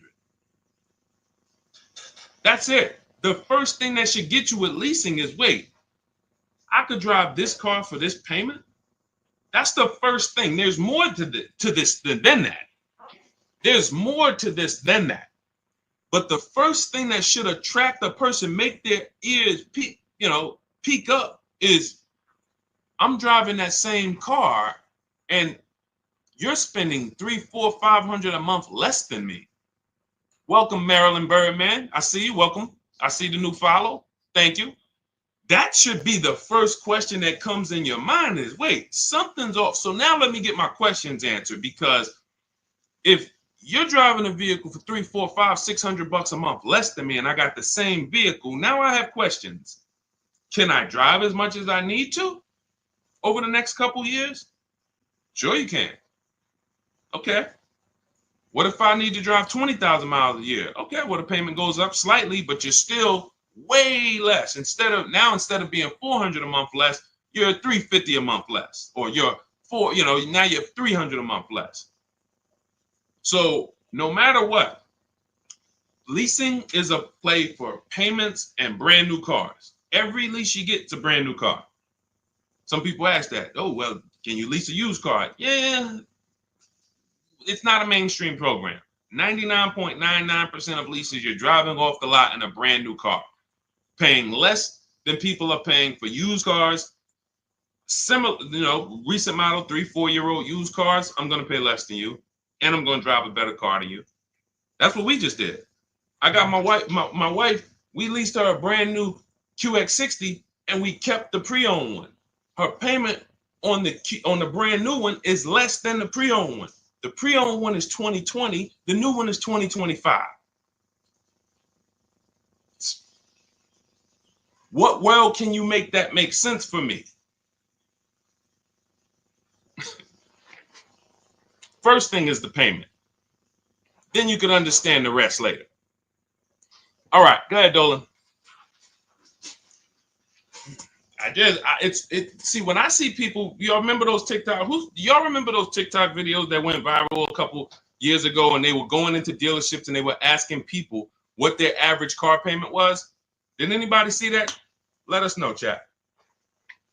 Anybody see when they were going into dealerships asking car salespeople what their average car payment was? Anybody saw that? Because that's right around the time the information was going viral that the average American car payment was over $1,000. So now it's going viral that they're letting us know that most of, unfortunately, and some of you, we want to get you off of this, are paying $1,000 car payments. So I knew the reason why. It's not just bad negotiations or I don't know how to get great deals. That's one reason. The equally big reason is you absolutely don't understand leasing. And you have been taught, in order for me to get the cars that I want, I have to buy them. And when I buy them, I absorb the cost to buy the whole car. $48,000 is $1,000 a month. You get $48,000 vehicle plus taxes. If you don't know how to get any discount, 5-year loan, your payment's $1,000. That's it. That's the math. So it's very easy when you don't understand leasing or you don't know how to get great deals to pay $900, $1,000 a month for a car that you could be leasing for $500 a month with no money down. And you would not believe how many car salesmen don't know this. That's what brought me to TikTok. I remember, I'm going to tell you this one story and then we'll get back to the questions. I was trying to decide whether we were going to come to TikTok or Facebook. Or Instagram first. This was 2021. And a guy hit me. I was making videos on Facebook, had a couple 100,000 views, maybe 4,000 followers. nothing huge, but you know, and I could see that's when Facebook was dying. It was before Reels. And somebody DM'd me and said, "Hey, this Deshone, it's this guy on TikTok, and he's doing real well, man. He reminds me of you. He like makes these videos trying to educate people about cars and things of that nature. He's a car salesman." I said, "Okay, let me check him out." So I check him out. He's an older guy, and I said, "I like this. God bless. We need more people like this. We need more people who are gonna advocate from the inside to help consumers, you know, realize that y'all are getting scammed." And you need financial literacy, and you need to know how to avoid these huge mistakes. But then I watched about 10 videos, and I was loving this guy. But then somebody asked him a question, and they said, "Hey, could you tell us about leasing?" And so he said, "Nah, you don't want to lease your cars. They limit you on mileage. You know, you're going to get a ton of fees when you drop it off in 3 years. Just buy your cars." God bless. That was my decision right there made. I said, I'll be on TikTok tomorrow. Because I said, if this guy has 160,000 followers and this is what he's teaching people, oh no, Lord, we got to get here. And began to teach, and we have balanced toward leasing and purchasing for the last 3 years. And so this is what's out here. That's a car salesman. That's a guy who's in the business every day who has no idea about leasing. So if the people who are supposed to be helping you make great financial decisions aren't trained, you better be trained. Pay attention to what I just said. If the people who you're trusting with 50, 80, $30,000 of your money, you're trusting them to help you make a great financial decision, and you don't know if they're trained, and many of them are not, you better be trained. You better be trained. And that's all we do here. You use what we teach, you'll be mistake proof. You can't fail unless you just go rogue and say, I'm just gonna go back to go into the dealership. All right, God bless you. Go back to the same results. All right, Ruth Thornton, can your plans be used for less expensive cars, say a Compass? 100%. You can see right here, India got her $365 a month lease on her Hyundai Sonata Limited. On her Hyundai Elantra Limited. This was a vehicle, she originally was looking at a Toyota Corolla. She didn't like the lease program. See, what you got to understand about shopping for leases is you can't control the lease program. It is so easy to save money on new car purchases. Used cars, simple. Because there's nothing but find the dealer with the best deal. That's simple. We use the internet.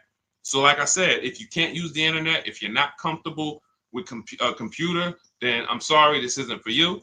But if you can use the internet, then you can put that back up, Dolan. If you can use the internet, then you can continue to get the deals we get, but when it comes to, hold on one second. You can throw that question back up, Dolan. Let's just keep that on the screen. So, but when it comes to lease programs, you need, there's something we can't control, which is, what is the rate, the money factor, the residual? If it's bad, it's going to lead to a bad lease deal. It doesn't matter. We shop. This is my recommendation. You don't have to listen to it. You're an adult. We don't make a decision before we see 5 offers on a lease, because you never know where the bottom of the market is on a car. So we want to see 5 offers when we buy a new car, when we see a lease. So we do it from home. If you want to do it your way, you don't have my book, you can call around, talk to sales managers, try to get 5 offers, because what you're going to see is they're going to be totally different. People are going to take off different amounts. But when it comes to the lease program, you saw that India, she was shopping for a Toyota Corolla and she got all her offers, and she identified it was a bad lease program. That means all the offers are break the 1.5% rule. It's not a dealer's fault. So we're not going to get too complex, but you got to understand, with a lease, it's not like a purchase. There's a bank that we use, and if the bank has a bad deal, it'll almost be like that. It's not like interest. It's a bad lease program. So she ended up going to a Hyundai Elantra Limited. So that's the one with the nice features, $28,000 vehicle. She gets it for $365 a month, sign and drive. So it doesn't matter. Jeep Compass is right around, maybe I think it's a little more expensive than that. I think it's 32, 33. We've used this for everything. We've had people get Rogues, we have people get CRVs, we have people get, BMWs, Jeep Grand Cherokees. Raphael got her Jeep Grand Cherokee, $549 a month, 54,000. We've had Kimberly get her Maserati. She saved $20,000 off of it. You can see right here. Look, she got her Maserati. This was literally, it took off $20,700 for her, brand new. So it's for everything. Somebody asked earlier in the show, is this for like, exotic cars? Can we use this for like exclusive cars? For sure. Bentleys, doesn't matter. Doesn't matter. Competitive shopping is what you look. Don't overthink this. It's competitive shopping. That's all it is. We just have a formal system for competitive shopping. That's what it is. We have what we believe is the best system in the world until someone can show us that they've gotten more results for the public. We have the best system in the world for getting multiple offers and creating competition in the car market that benefits us. So you could throw any car in there, system is going to work. So everything that we teach is out of my new book. If you guys are like, Deshone, this is a lot. Can you give me the step by step? Can you give me the playbook to where I can look at this and kind of go through my checklist? My book is written as a checklist. It's a digital book, and you can. It's called Cars from Home: 7 Steps to Saving Time, Money, and Avoiding Dealerships. And it's normally $97. You can get a copy for the next 30 minutes for 75% off, which is $24. So if you get, that's my welcome offer to you, but it's only for 30 minutes. So if you grab your copy, you can go to my TikTok bio, my Instagram bio, the Facebook comments, or the YouTube comments. We have a link there, and you can activate your 75%. Now, for those of you who are like, Deshone, I see you sharing a lot of pictures. Where are these pictures from? This is from our private group. I've been coaching people through our courses since 2021. We created our Cars from Home Done With You, because some of you have a different learning style. You like, instead of reading, you prefer step-by-step videos, short videos, 3 minutes, 5 minutes, to walk you through the process. And then you want community that can support you. We have our private Facebook group with I think we got about 1,500 people, almost 1,600 people in there. And then we do a coaching call twice per month, every, first and third Wednesday. We jump on a Zoom call so people can get their questions answered with me. So if that's your style, you'll see the link there. You can just hit Shop with Deshone. Now, you do have to qualify for that. That program's not for everyone. But if you click there, go watch the video, and you can see if you qualify for that.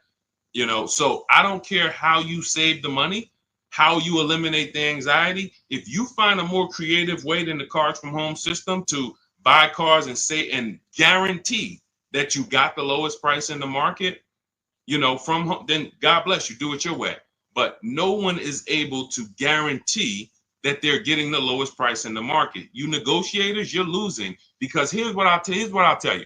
If you came out of a dealership and you said, man, Deshone, I just beat them up in there, man, I got a great deal. I said, let me ask you a question.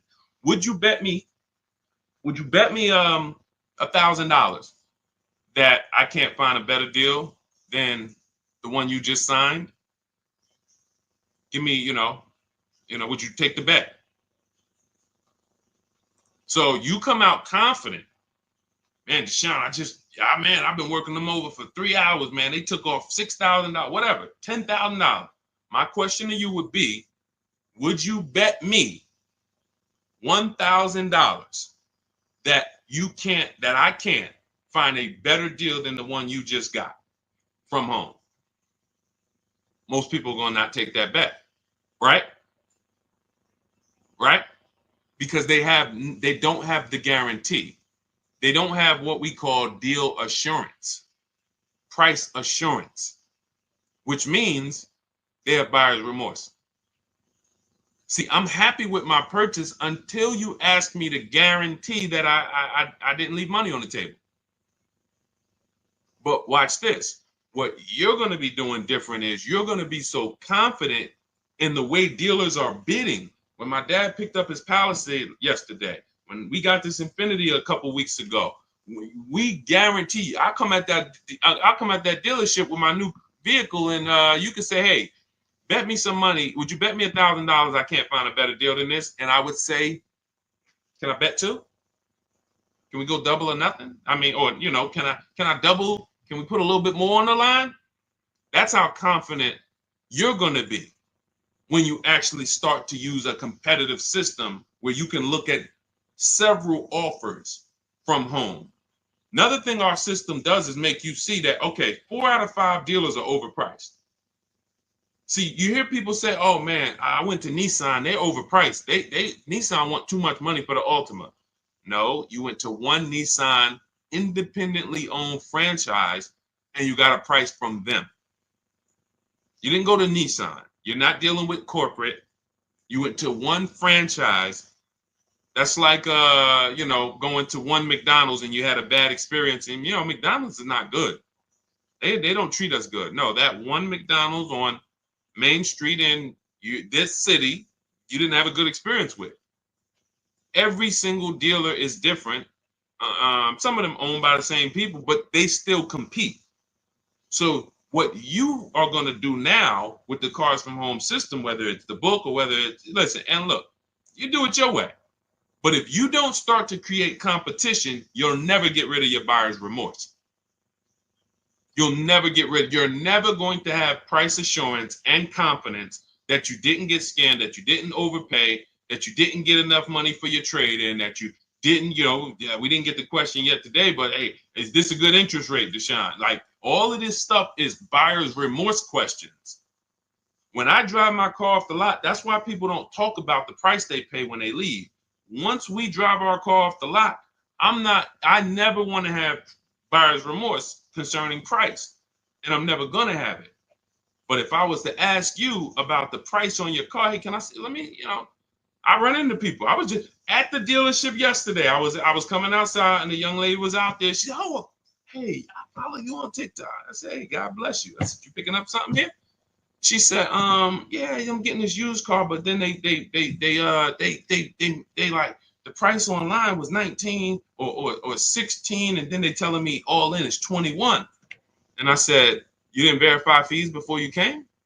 She said, no, well, I got the cheat sheets.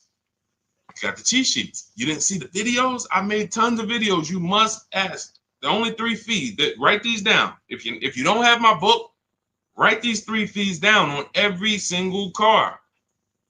Used car. These are the 3 fees. Documentation fee, tax, motor vehicle fees. That's it. Everything else is made up, and you need to verify before you go there. You don't do this online and say, and then come into the dealership. That's why they do it. They do it because they know people are going to see that price, not even call the dealership, come in, and then get hit with a bunch of fees. So unfortunately, yes, she follows me, but she hasn't gone deep to see that that's a rule we don't break. I will never go to a dealership on a used car without verifying fees before I get there. That's a recipe for wasting your time, because I'm not going to buy it. I'm not going to buy it. You're not going to get me here, and then I'm not going to $2,500 in fake fees. I'm not buying it. So, because some of you said, well, Deshone, I'll just get up and walk away. Well, the bad thing about that is you still need a car. So what you did is you allowed someone to waste your time, and while the good car was selling, you were there dealing with the bad car. The good car that didn't have the fees and that was the real best deal, you missed that because you're here dealing with this. But from home, on the phone, verifying fees, we know this is the best deal. When I get in the car and drive to a dealership to see a used car, by the time you're getting there, you should know this is already the best deal. And all I need to verify when I get here is that this car drives good. But I know the price because I've done that from home. In my book, we teach a system called the multiple marketplace system. That's how we shop for used cars. It's different than when we shop for new cars, because with used cars, there's a couple things you have to know. You have to know this. You have to know the title history. Write these things down. I'm wondering who's writing it down, but I can't worry about that. I know this. I just gotta, I remember. Never mind. I'll go off a tangent. So you need to know the service records. You need to know the accident history, and you need to know what the title looks like. That's how we screen down for quality. The quality of the car. Is it a rental? Is it a ex-loaner? Is it a corporate lease? Is it a hang on, my alarm was going off. Is it a salvage title? Is it a rebuilt title? These things are not the same. So we need to look at that title, the service history, and the accident records, and then we move into looking at price. And and some of you, who's bought a used car in your life? I'm going to tell you something right now that I guarantee you're going to be like, wow, that makes sense, but you never did it. If you bought a used car before in your life, I want you to type the letter U. I want to specifically talk for a quick second before we go to the next question to the people who have bought a used car or you're planning to. Type the letter U. Because if we don't have, okay, I see you, Ty. Everyone if you have bought a used car or your next vehicle you're going to be shopping for is going to be a used car, type the letter U. I see you, Marcus.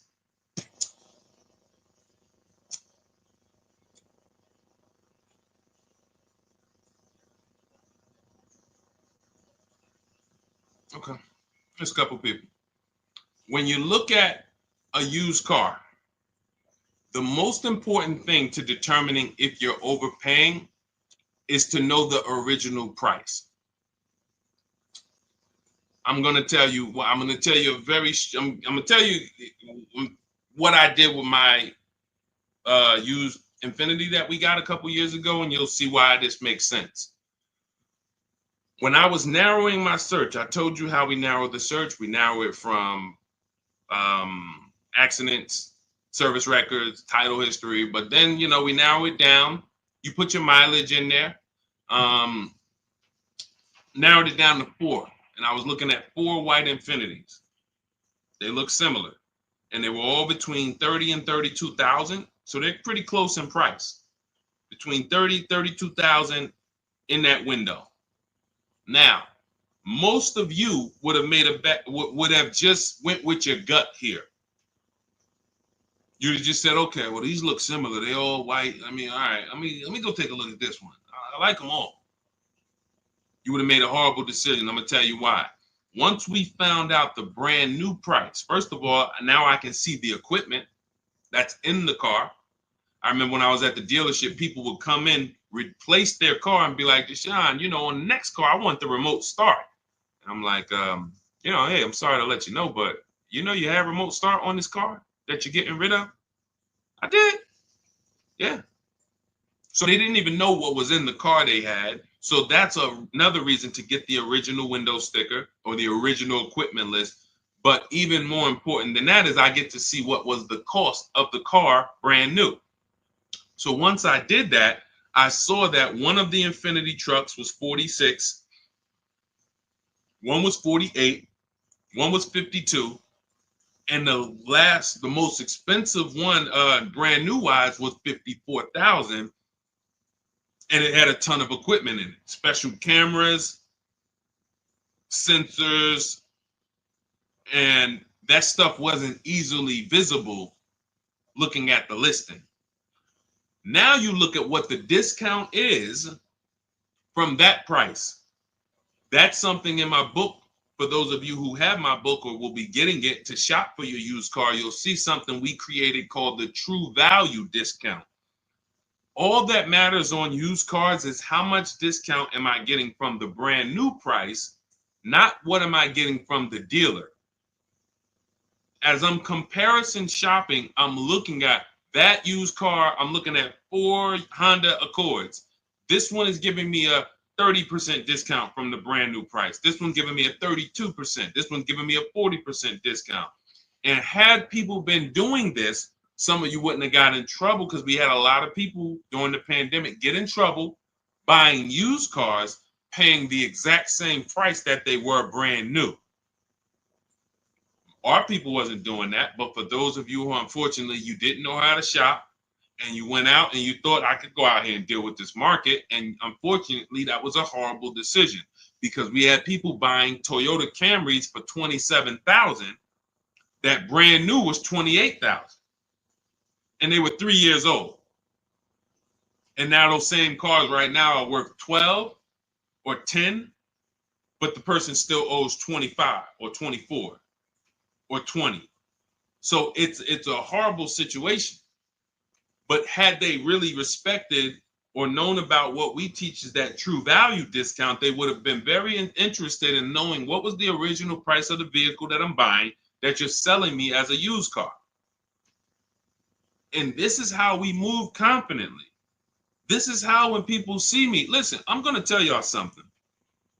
I know everything about car buying. It's my experience.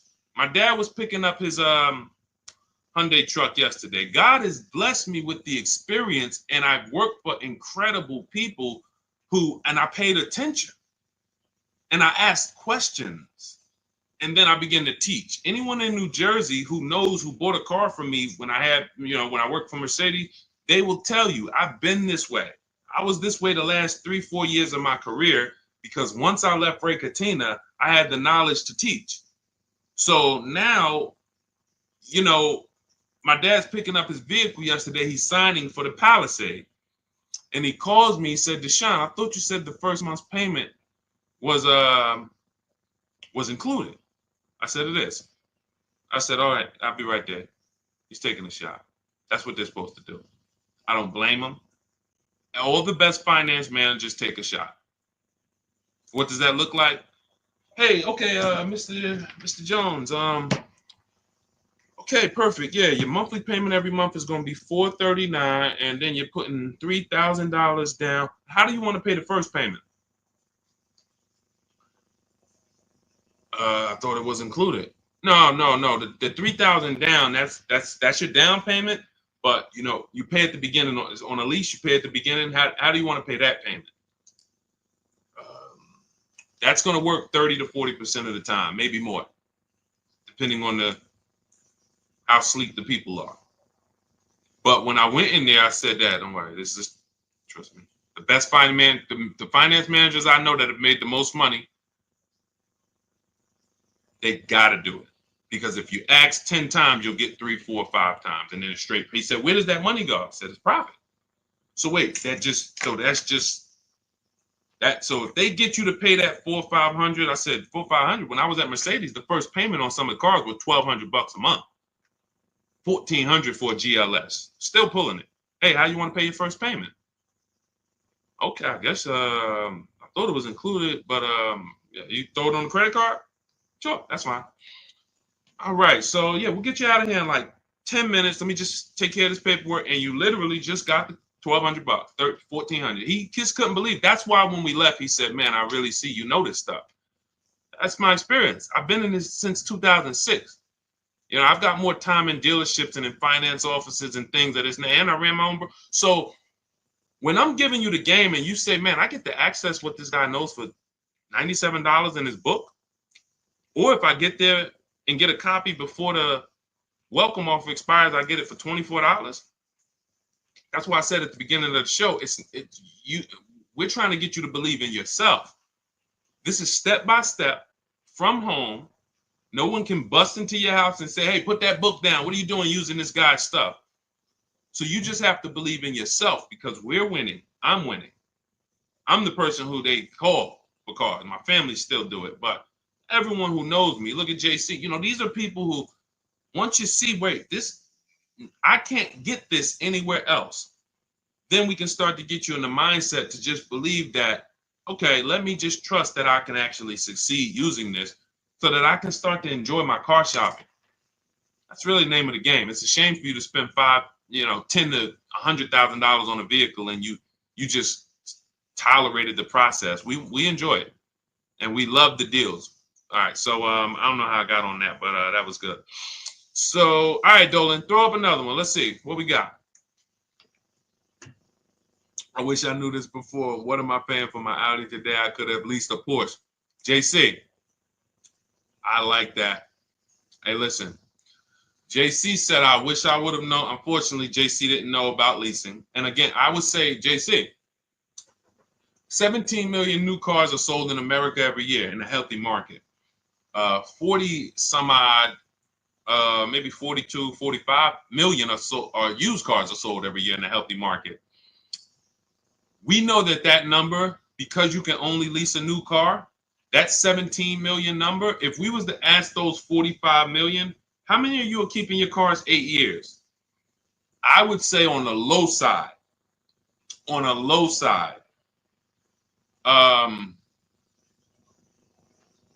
at least 30% would say, no, I'm not keeping this 8 years.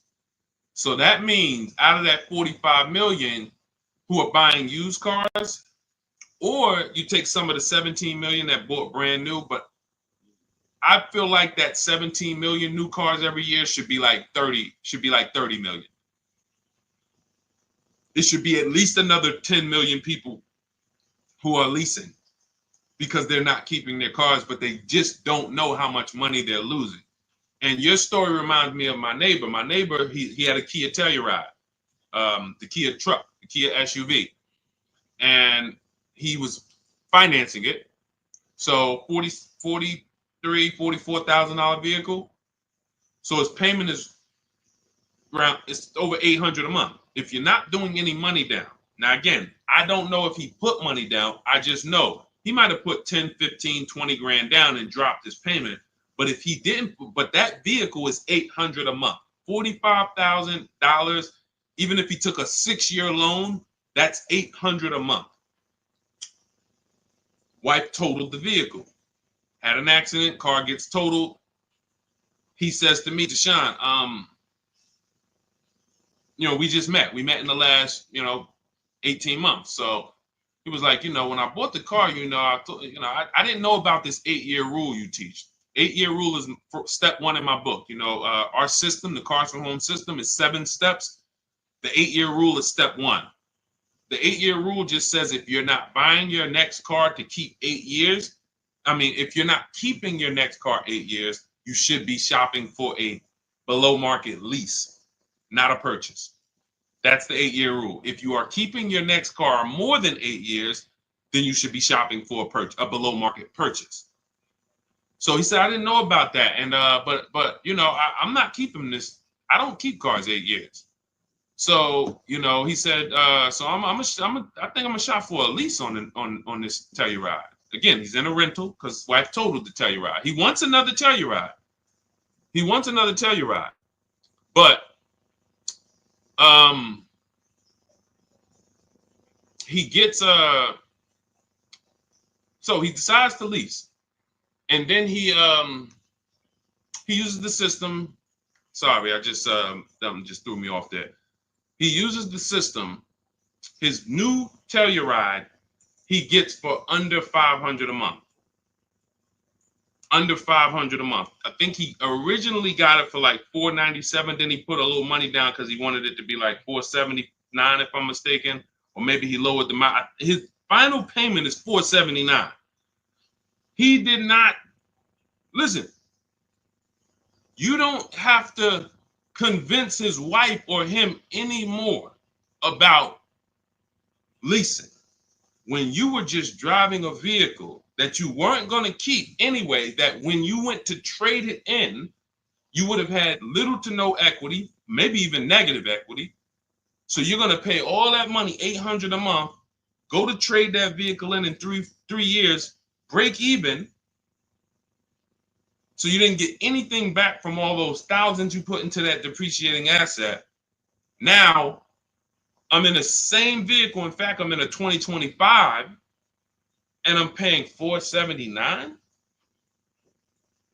That's what we said 30 minutes ago. Leasing is the first thing that should make, like you just saw JC. That's why we had JC's comment up, because this story is about him. He said, what I'm paying for my Audi that I finance, I could have leased a Porsche. And we've had several people who got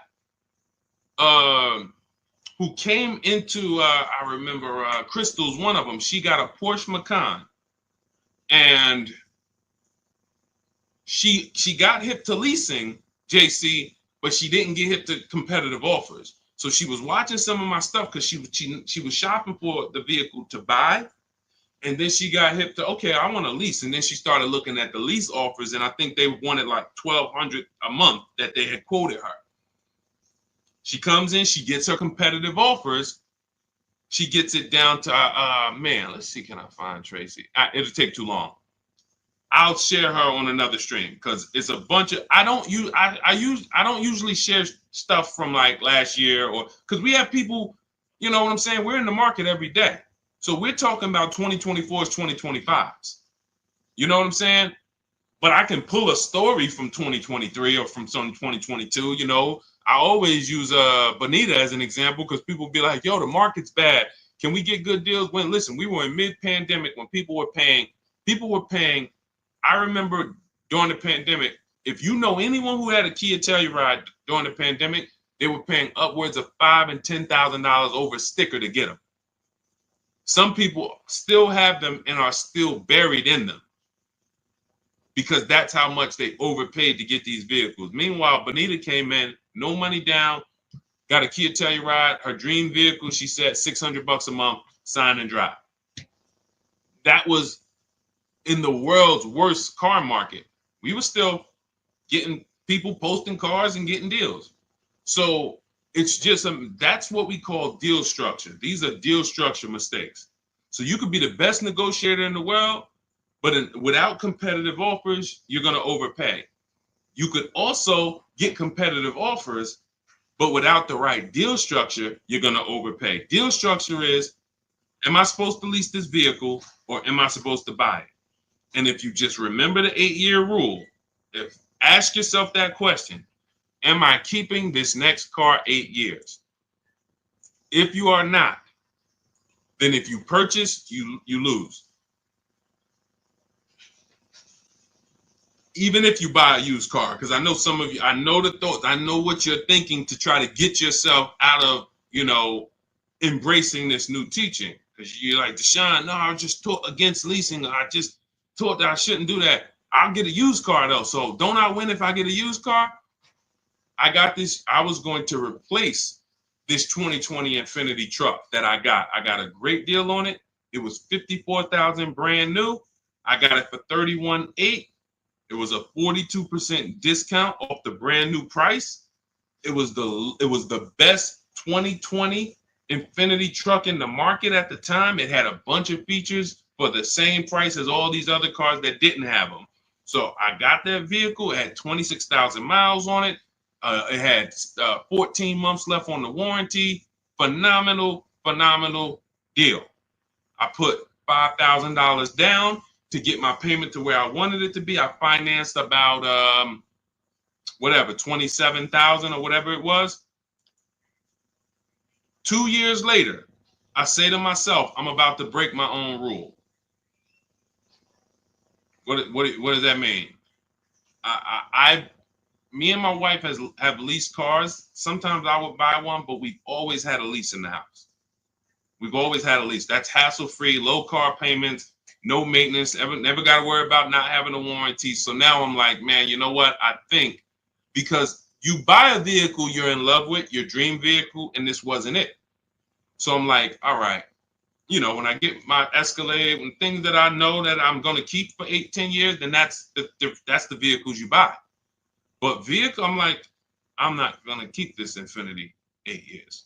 Now, I start plus I have that, not to mention, I'm seeing that I have people like you saw Ansley, and you haven't seen Rosalie yet, who got brand new QX50, QX60 deals, and they were paying ridiculous payments, $592. Rosalie put down, you can't see this, it's zoomed in. You guys can't see it on TikTok, but whenever you get a chance, if you pop over to Instagram, YouTube, Facebook, you can see the replay. I can't share this, unfortunately, on TikTok, but I tell you about it. And the people on the others, we're live on 4 platforms now: TikTok, Instagram, YouTube, Facebook. So when I saw their payments, and then I saw Ansley got a $58,000 vehicle, $554 a month. I'm like, all right, I think I want to go get me a lease on one of these brand new ones. So I got my lease. I put $1,200 out of pocket, $499 a month, $54,000 vehicle. But I went to, some of you guys know we don't trade cars. We get bids. I got bids from whenever you want to find out what your car is worth. These are the 6 websites you go to. You do not go to kellysbluebook.com. It's trash. CarMax, Driveway, Carvana, KBB Instant Cash Offer. You want cash offers. You want people who will buy cars every day, thousands of cars a month, making cash offers for you to see what your vehicle is really worth. And they pay more than most dealers. But KBB Instant Cash Offer, that's going to get you a local dealer's bid. AutoNation gets you a local dealer's bid. Car Gurus get you a local dealer's bid. Carvana, CarMax, and Driveway. 6 offers. So I get my offers, and then I get my payoff, and what do I see? The same. My vehicle's break even. Break even.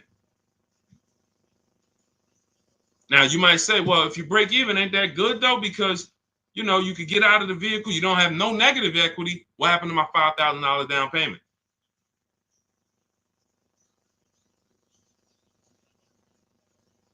So I'm watching people who I'm teaching who are out there shopping the market, pulling up in their brand new vehicles, and I'm like, now this is the same vehicle that I have a 3-year-old version of, and I'm like, wow, we have the same car payment or similar car payment.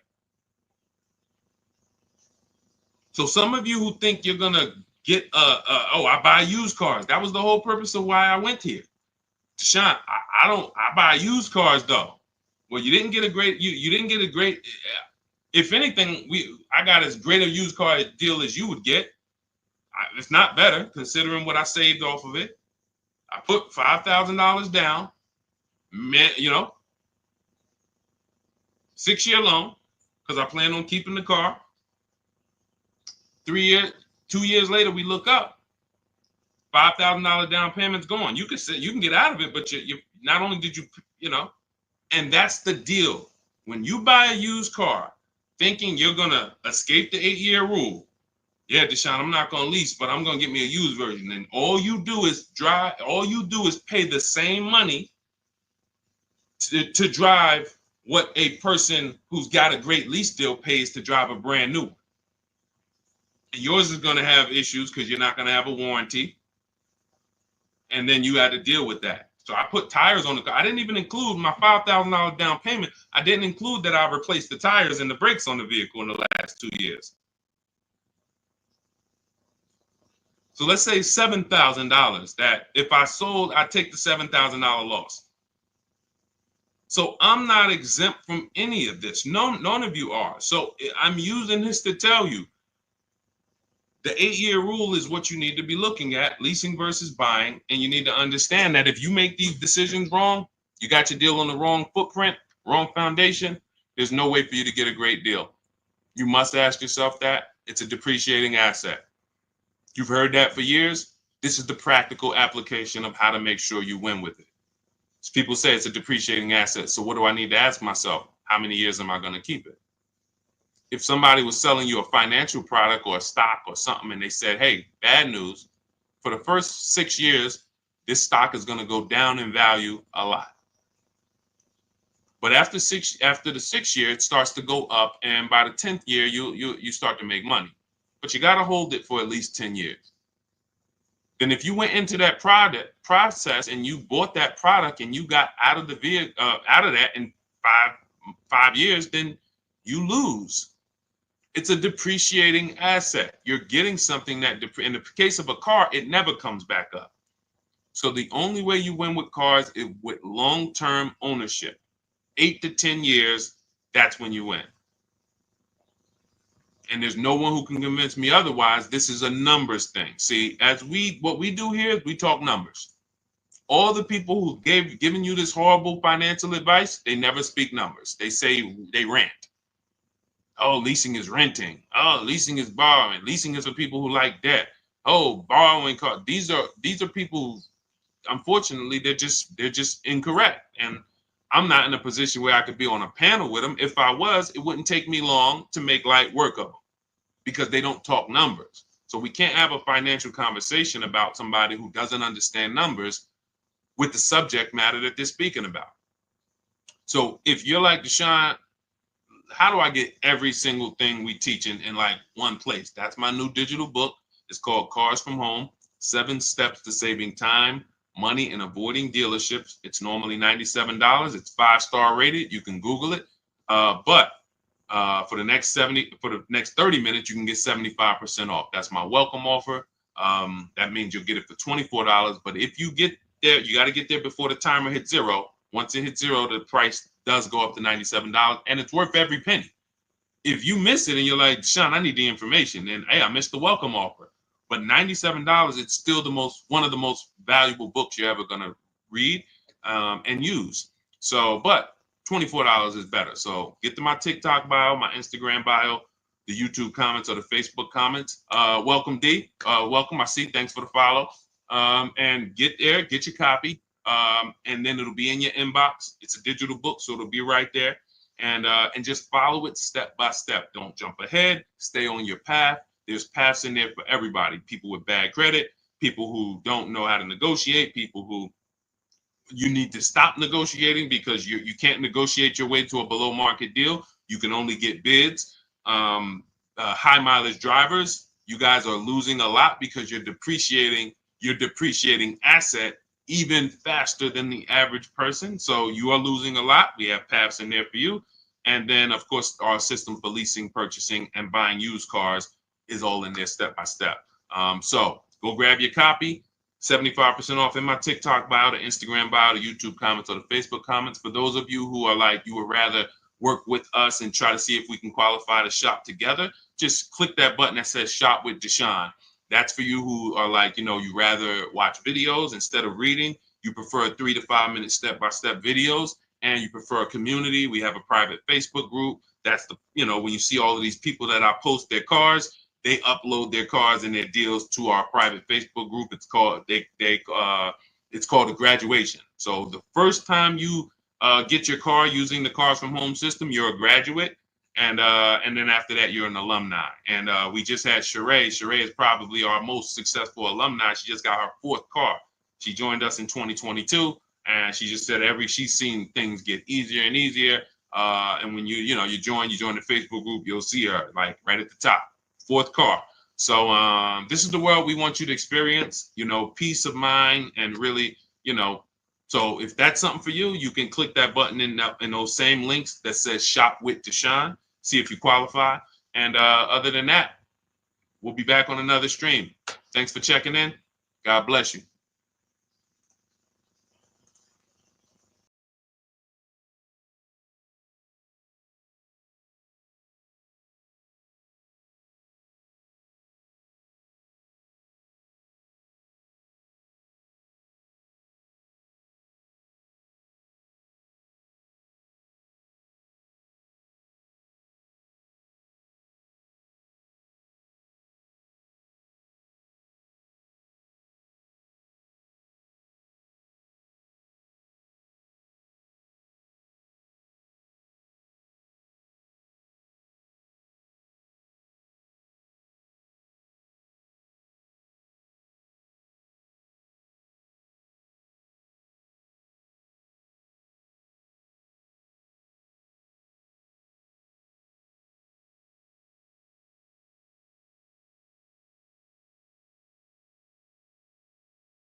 Already done. I pulled up two articles,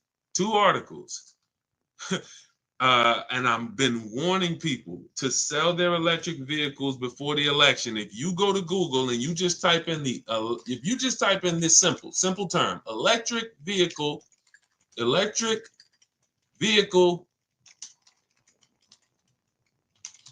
market Trump, just type that in, see what happens. You're going to get a bunch of articles that pop up telling you how bad electric vehicle values have been just since the election. Because legislation created the electric vehicle market. It didn't come out of nowhere. The electric vehicle market did not come, oh, all of a sudden the world just wants electric vehicles. Legislation created it, and legislation can destroy it. Legislation can hurt it. So when the future of legislation is no longer geared in electric, then that means the value of everyone who owns an electric car, your value goes down by thousands. Like it's plummeting. It's plummeting. So the real aspects of what we're here for is to let you know that if y'all don't start making great decisions with these cars, you are going to continue to lose thousands and thousands of dollars. And this is money you can't see because people have taught you, well, don't take car buying that serious. It's just a car. Go out, do it on the weekend. You went out to go to the grocery store. Somehow you ended up at a car dealership and you just bought a car. When you treat car buying like you bought a TV, you can't win. You're going to continue to get average deals below above market deals. You're going to continue to lose thousands of dollars. So shout out to the people who tap in. Shout out to the people who are locked in. Old Souza, anyone who has an electric vehicle, you should be assessing the value now, unless you plan to keep. Now, I told y'all in this video, Tesla was going to win. It wasn't even a question. Tesla was going to win. So it wasn't. It was all about Elon Musk saying, okay, if I could, Elon Musk just eliminated most of his competition. Brilliant move. Brilliant. Because he understood what drove the market. He understood. And you guys can start typing your questions. We'll be on here. Anyone who's car shopping, start typing your questions, and we'll get to as many as we can in the next, next hour or so. But Elon Musk understood. What brought my competitors in was legislation. I was in this game before anybody was. I have a brand. Tesla's a brand. It's not just an electric car. It's a brand. But the reason why Tesla's value started tanking, if you just Google before the election, Tesla's resale values horrific, the worst of almost any car. He started saying, all right, the competition did that. There's more options. He got 90% of his competition out the market. And it's a great move. From a business move, people are not going to make these electric vehicles. They're going to focus on gas. They're going to focus on the things that they used to, making better emissions, smaller engines, turbochargers, better fuel economy, just like they used to, and they're going to say, oh, thank God we're done with the electric. We're done with needing to do this liability stuff. All of these, it's the getting to the electric market, developing these things, batteries, and how they're going to be sustainable in the long run. Why the heck do we want to do that? I worked with Mercedes for 5 years, General Motors for 5 years. They didn't want to do that. They wanted to focus on making great cars, great fuel economy. That's why they got rid. Who remembers the V8 engine? Rest in peace. What's up, Serenity? What's up, Silent Storm? Who remembers V8 engines? Some of you, if you were in the car business or if you're old enough, you remember. If you're 20, 25, you don't know. You very rarely, I mean, you might know about the Hellcats. I don't even know. Are the Hellcats and the Demons still V8 even?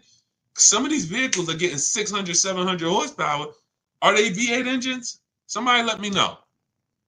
Somebody let me know. If you know somebody who has a Hellcat or a Demon, or because I know the AMGs, when we worked for Mercedes, the AMGs, which were always 5-liter and up V8 engines, you started seeing AMGs that were twin turbo V6. Why? Because they wanted to make cleaner, better vehicles for the environment, better fuel economy. That was their focus. The electric thing, they hated it. They hated it. It's expensive. The research is expensive. The liability is huge. We could burn somebody up with our car, start a fire. Why the heck we want to do this? And that's why they're going to be out the game. From this day forward, you're going to see less and less vehicles, and they're about to lose a ton of money because all the vehicles, look at the articles. Just look at the articles.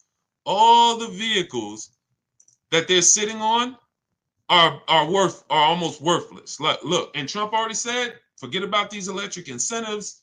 they're going to sit on and lose tons of money on all this inventory. And they're going to look back and say, dang, that electric vehicle wave was a nightmare for us. Thank God it's over. Which means what happens to the people who own an electric vehicle? Sucks for you. Sucks for you. So that is what we do here. Everyone who was willing to listen, oh, you're going to win. You're going to win. So who's car shopping right now? What's up, JT? I see a lot of people checking in on TikTok. Good to see you, Humphrey Holiday, Ricardo Ramirez. Hold on, I see important time-sensitive question for you, Deshone, over on the private page, please.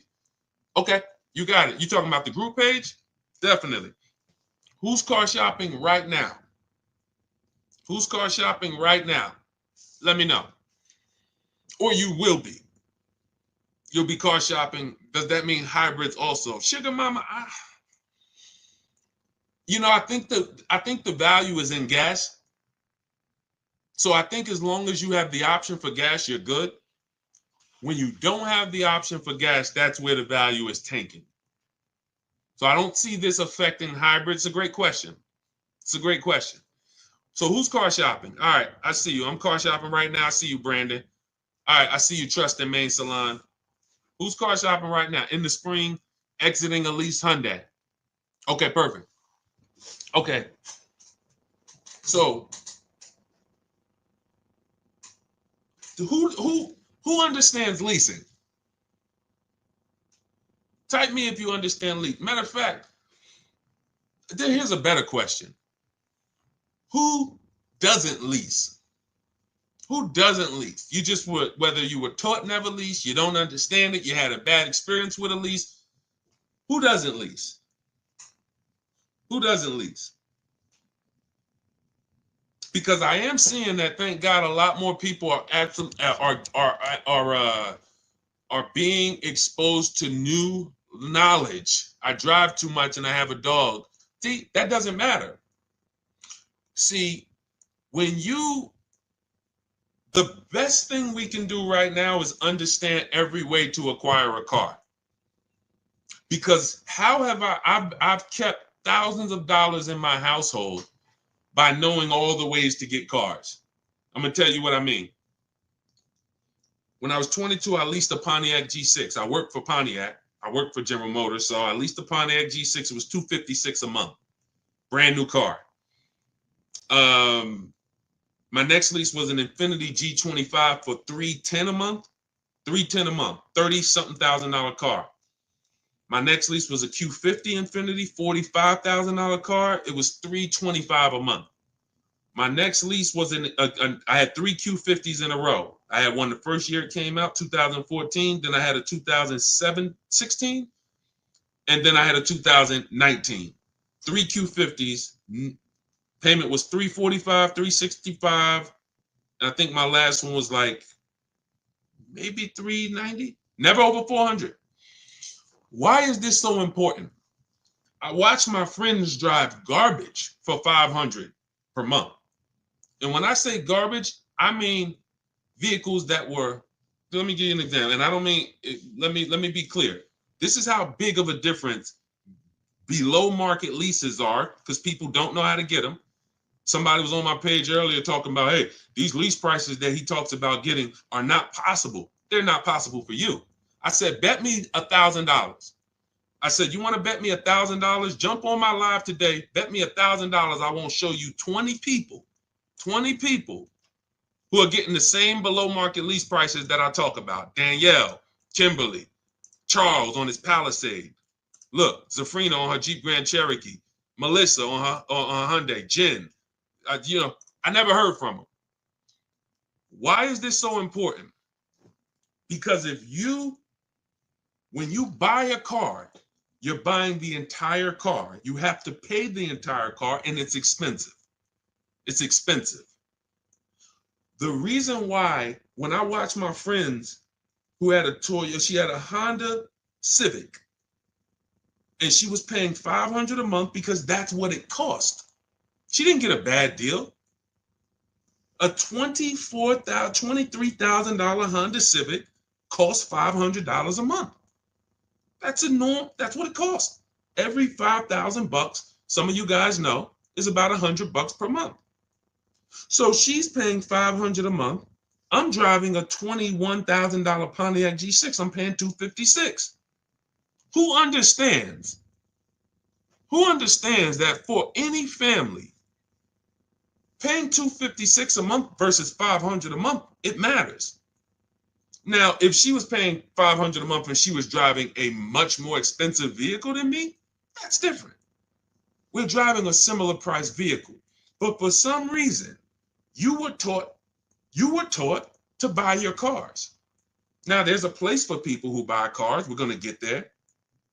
Because some people say, oh, Deshone, should everybody lease? No, they shouldn't. We'll get to you. We'll get to the people who should not be leasing. But we don't have a problem in this country with people leasing when they should be buying. We don't have that problem. Thank God I get to talk to 2 million people all across my 4 platforms. Between TikTok, Instagram, YouTube, Facebook, we got 2.3 million followers. We've been talking to thousands of people for 3 years. I get data. We do not have a problem with people who are leasing, but they should be purchasing. We have a major problem with people purchasing who should be leasing. Major problem. Friend of mine who met me about a year ago, he lives in my neighborhood. He had a Kia Telluride, $45,000 SUV. He's paying about $800 a month. He didn't get overcharged. That's what it cost. Unless you put a ton of money down, that's what it cost.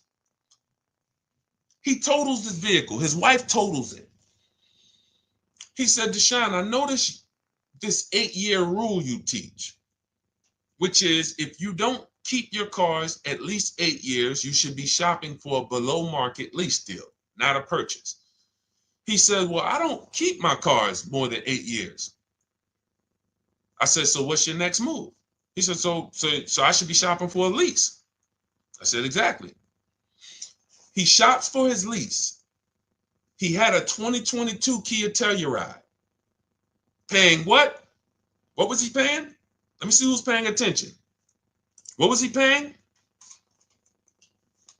Y'all know we dialogue here. If you're new here, we'll do a welcome shout out to the new people. But I'm talking to the people who tap in. You know we dialogue. You got to stay close to your keyboard to get a lot out of what we do here. To the people who want to save their money. There we go. 800. Thank you, Sugar Mama. Thank you, Deshone. Thank you. I see you. So he's paying 800. Vehicle gets totaled. See you, Dark Star. He says, all right, Deshone, I'm going to shop for a lease. His best deal when he used our system, he reached out to 25 dealers online. He got more than 5 offers back. His best deal was $479 a month.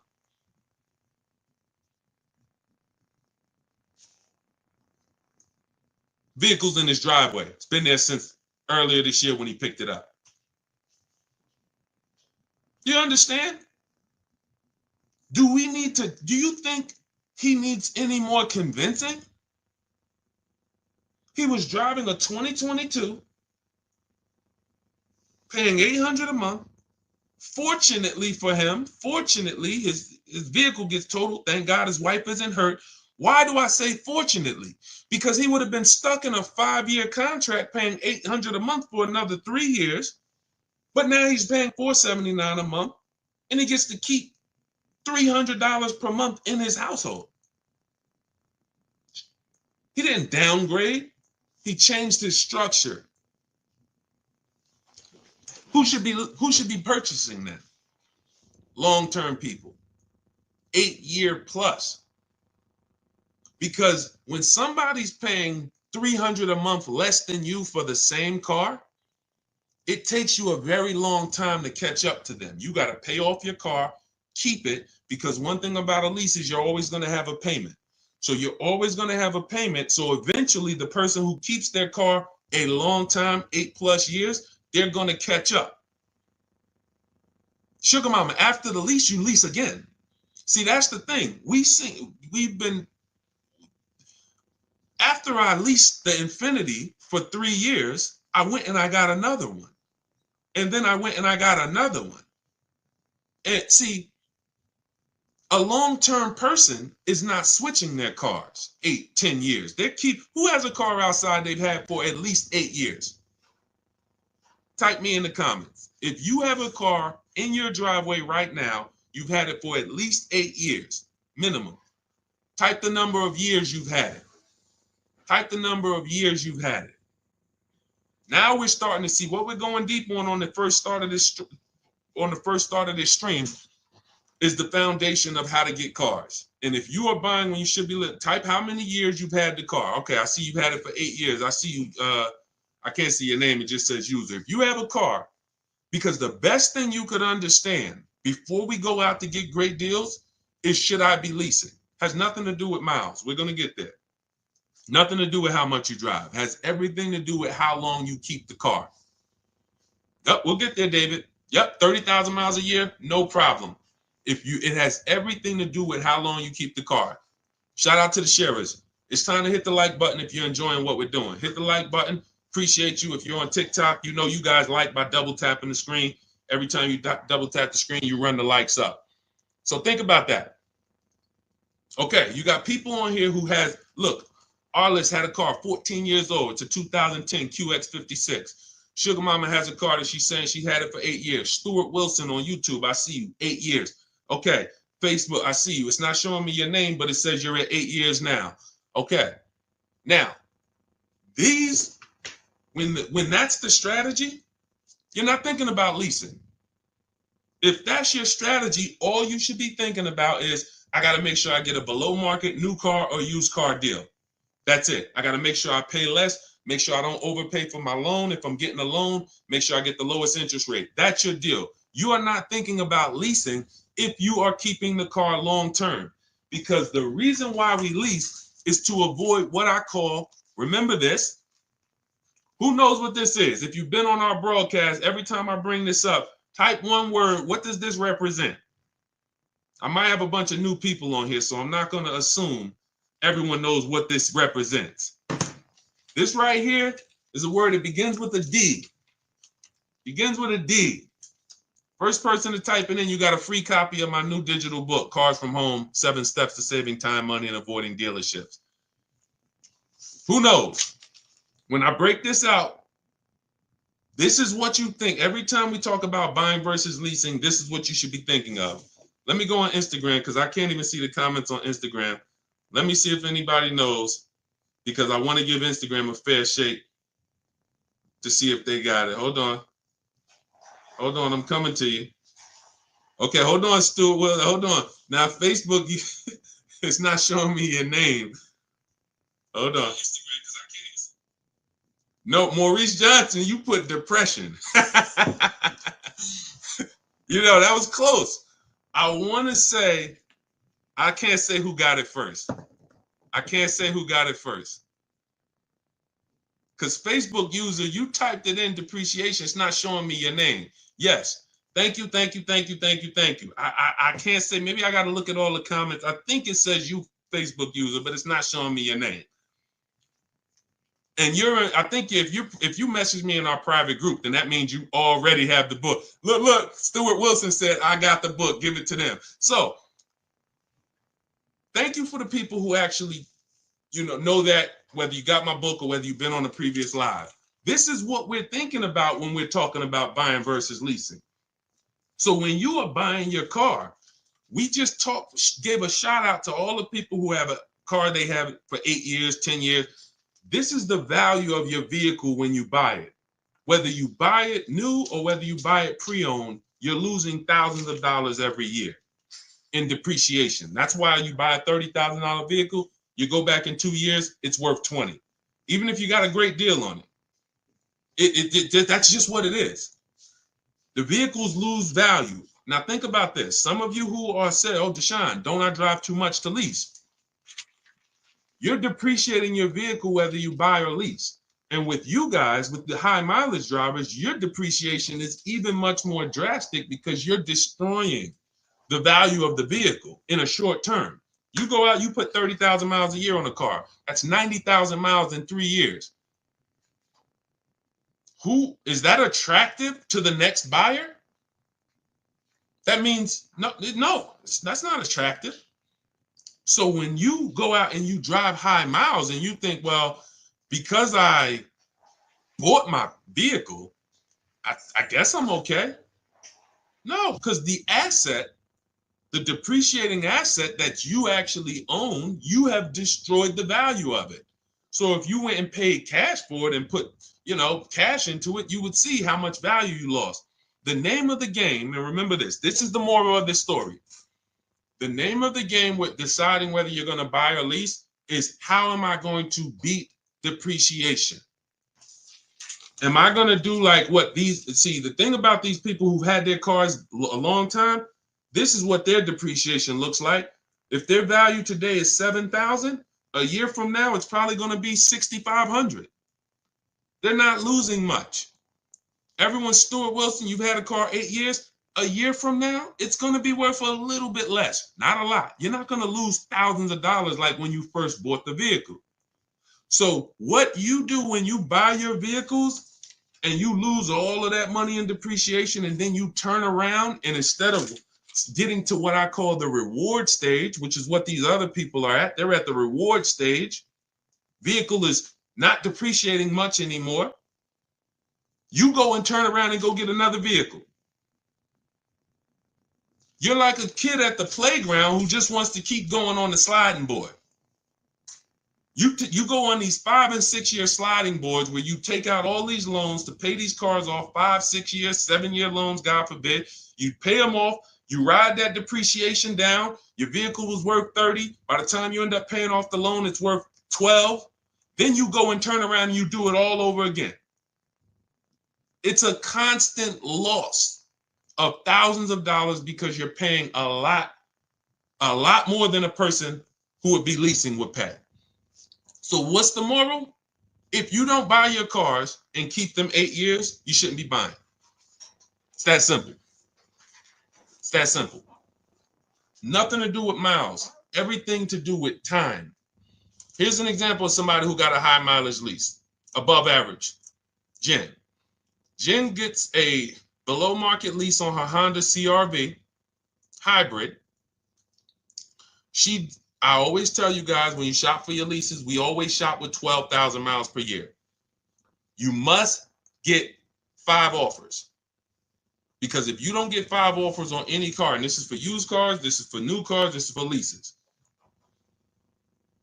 Cars are not, it's not like the Apple store. And then y'all start typing your questions. What we'll do is I had to lay out this foundation, and then we'll start going into questions. But without the right foundation, you're not going to be asking the questions you should be asking. So some people think, you might have been taught, or you might have been programmed to think that, all right, somebody will say, Deshone, I went to Nissan. They gave me a quote for a lease. Nissan is overpriced. Thank you, David. Nissan's not overpriced. That one Nissan dealer is overpriced. So if they got you to think that every Nissan dealer is one price, you go to California, that's like the Apple store. You go to California, the Apple, you want an iPhone 16, it's going to be the same as New Jersey. It's going to be the same as Florida. It's totally different with cars. One Nissan dealer has one price. Every Nissan dealer has a different price. Some people are going to charge you over sticker. Some people are going to discount a little bit. Some people won't discount. Some people are going to give you the rebate. Some people are not going to give you the rebate. It's all over. Everyone's competing, and their goal is to make you think there's no reason to shop around because we're all about the same price. We're all the same price. That's what they really want you to think. We're all the same price. But you take a look at Jen. Jen gets 5 offers. Her best offer on a $40,000, almost $40,000 Honda CR-V, $512 a month on her lease. $512 a month, no money down. We always shop for leases with no money down. Do not let these commercials make you think you must put money down when you lease. There is no requirement of putting money down when you lease. That's a gimmick. Because if they can get you to think that, then you're going to do it. But as you can see, I'm going to show you several people throughout the rest of the stream who we always shop with no money down. All we want to do is give them our first month's lease payment. We drive off as long as it's under our budget. $512 a month she gets. That's a 1.3% lease. Her payment is 1.3% of the MSRP. The way we judge great lease deals is with the 1% rule. So if your lease payment is 1% or lower of the MSRP, you stole the vehicle. Anything 1% to 1.5%, good lease deal. Above 1.5%, bad lease deal. A lot of people signing bad lease deals. They don't know it. How do we know it's a bad lease deal, Deshone? We add up the payments. Just add up the payments. With a lease, the name of the game with a lease is driving the most money. I see you, D Hall. We're gonna get to everybody's questions. I see you. We got a lot of questions coming in: Instagram, TikTok, Facebook, YouTube. Let me just lay this foundation, and then we'll do some serious Q&A. When you look at Jen, she's paying $512 a month. That was her best offer of all the offers she got. We do this from home. And then she bumped it up because she needed 18,000 miles per year. In my book, I have it's like literally a paragraph. It's called Choosing Your Miles Wisely. One of the worst things you can do with a lease is to not get the mileage that you truly need. And a lot of people do that. They'll go in knowing they need 15,000 miles per year, but they get 10. It makes no sense. Why? Because they're saving $25, $30 a month, to go from 12,000 to 18,000 miles a year. Jen is paying $50 more per month.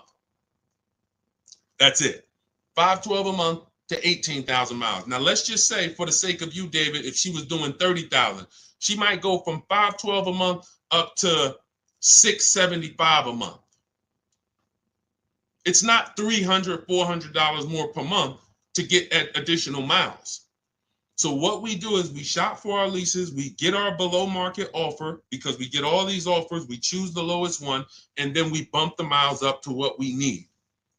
Because you buying your cars as a short-term driver. Now, if you're a long-term driver, David, then you don't need to lease. What does that mean? Deshone, I keep my cars 8 years. Forget about leasing. You drive 30,000 miles per year. Get a below market purchase, new car, used car. There's plenty of cars, 8 times 30, that's 240,000 miles. I'd be getting a car that has a history of, being good on a high mileage, Hondas, Toyotas. There's a couple cars that have long-term records and I just drive that car. When I get to 8 years, 9 years, I'll go swap it out. But if you're not keeping your cars that long, if you get to the 3-year mark, 4-year mark, and you're like, okay, it's time for me to go and put, I know you. I spent 14 years in the car business, 10 years inside dealerships. People coming in, hey, Deshone, I want to get out of this car. Yeah, I drive a lot. Okay, how much do you owe on it?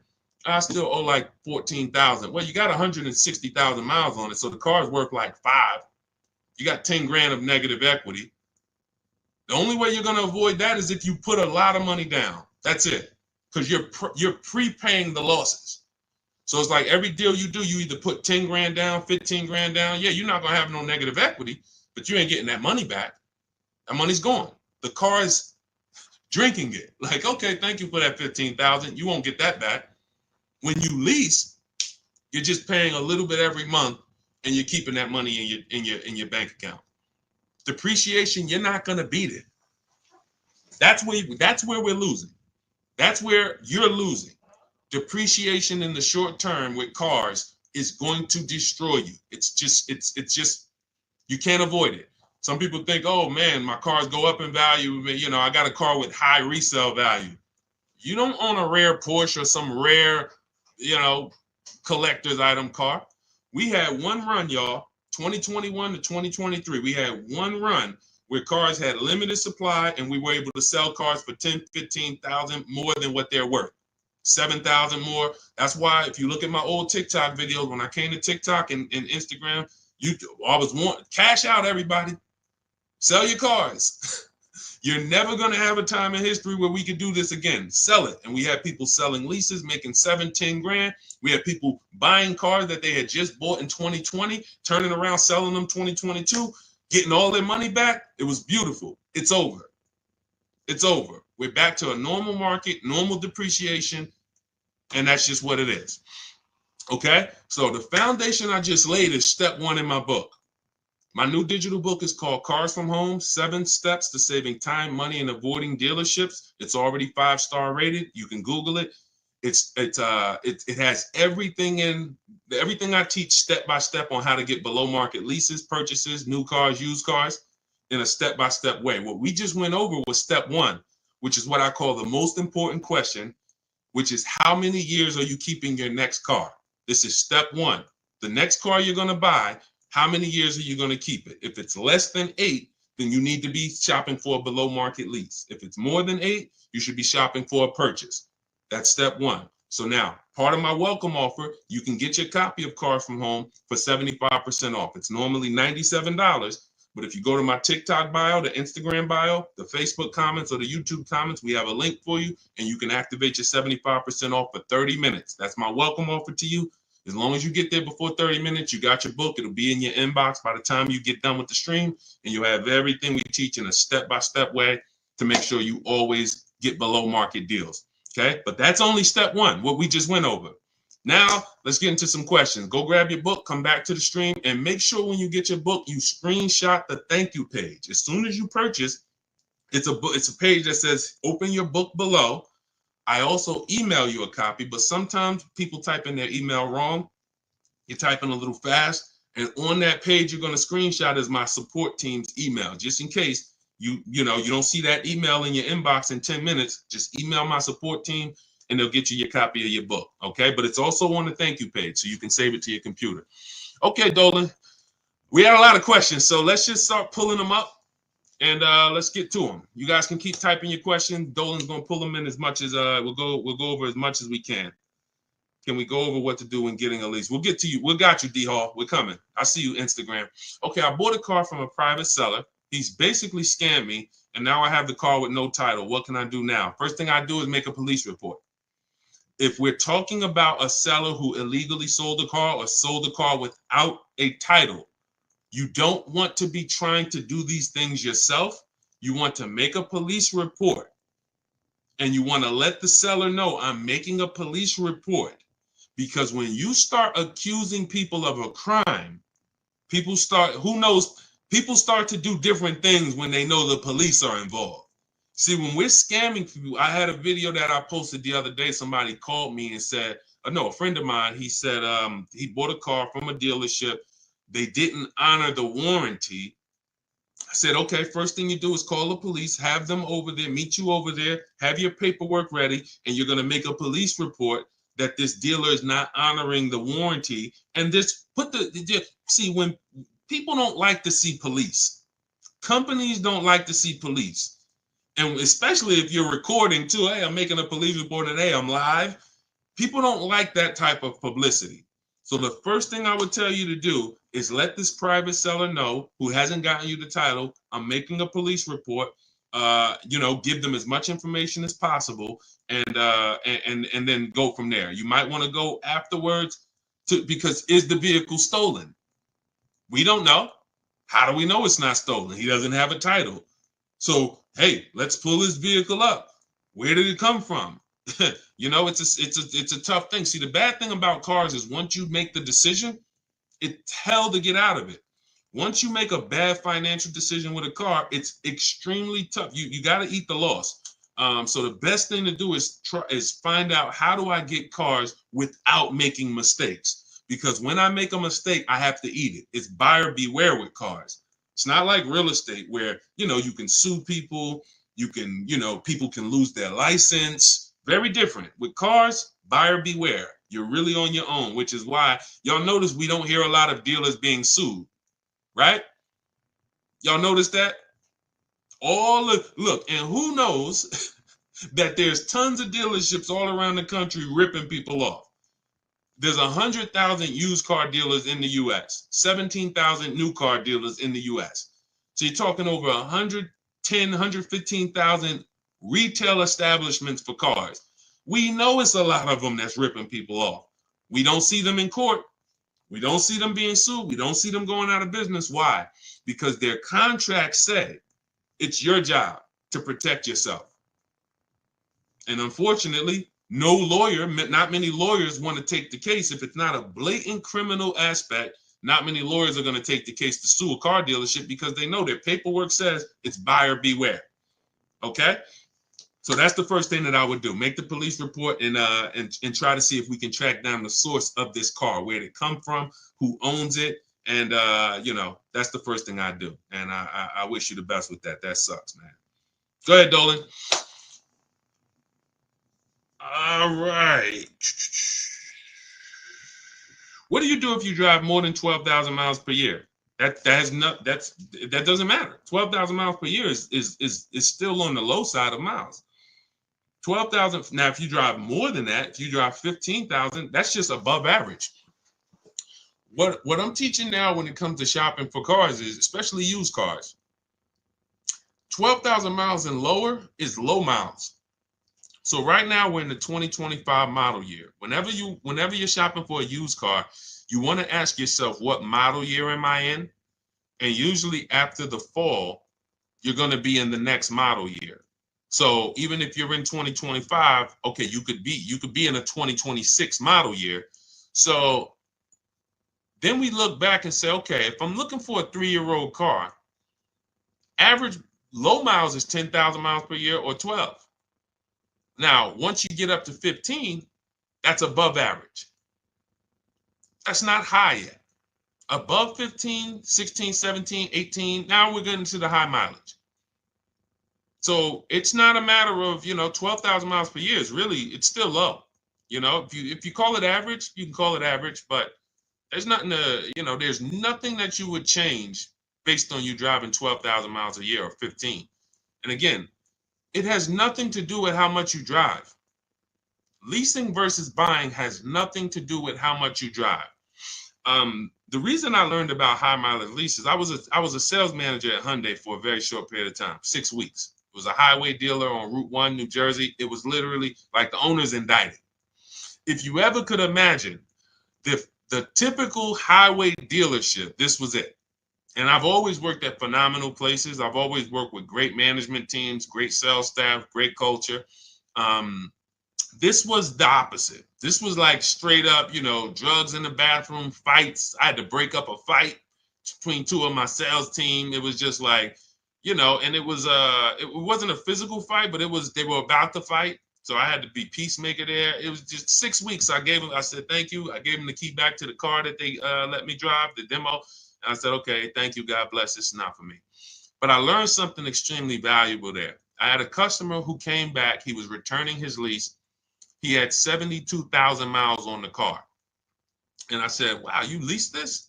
He said, yeah, I always lease. He said, I used to buy my cars and I would just make big down payments, $10,000 down payments. I wasn't getting the money back. And I just started leasing and I put a lot less money into the car. And when I looked at his paperwork, his lease payment for 25,000 miles per year was only like $150 more per month than what a normal below market deal would be. So if let's say a below market deal on a Hyundai back then, Sonata was like, let's say, $299 or $325, he was paying like $500, and let's say it was $325. I remember looking and saying, this is like $150, $175 more, but you're driving 25,000 miles per year. Now, fast forward, if he's driving 25,000 miles per year and he bought the vehicle, and then he comes back in 4 years with 100,000 miles on it, he still owes a ton of money, because y'all got to realize when you take out a car loan, your car loan moves so slow, doesn't it? You look at your loan, and 2 years later, you're like, wait, I still owe all of this? Yeah, it moves very, very slow because it's amortizing. So you don't really start seeing that the car loan's being paid off until when you got like 2 years left. But the first 3-4 years, you're like, man, I'm not even making a dent in this thing. Which means when you come back in 4 years with 100,000 miles on your car as a high mileage driver, your car is worthless, not worthless, but literally it's probably worth half of what you bought it for, but your loan is still very high. So when I saw that, it's like, wow, that's when I began to teach my clients in the dealership about high mileage leasing, because I had never experienced it before then. I had never really experienced, I never saw it. It didn't click until then. Has nothing to do with how much you drive. Has everything to do with how long you're going to keep the car. That's why Step one in my book is called the most important question. There's nothing more important than this. How many years? Hey, Tawana, what's going on? Thanks for tapping in. There's nothing more important than how many years you're going to keep the car. Because if you were buying, and we'll wrap this up with this statement, if you were buying a depreciating anything, if you sat down with a financial advisor and you said, okay, I want to buy this stock, and they told you, well, this stock has a short-term depreciation, but in the long run, it goes up. Well, can you explain that to me? Okay, well, the people who buy this stock, it goes down tremendously for 5 years, but then it shoots up for the next 6 years. You'd be like, okay, well, I'm only going to keep it about 5 years. They would tell you, then don't buy this stock. You say, well, I'm buying it anyway. Well, that's a bad decision. That's what's happening with cars.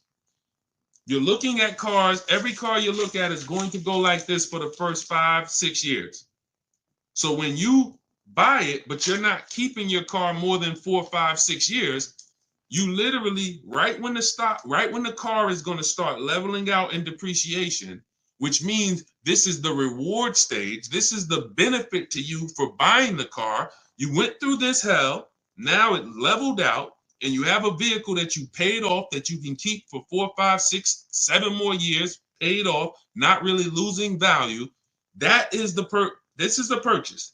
This is who should be purchasing. If this is not you, you're just riding this roller coaster down, and then you go and you get another car, ride it down.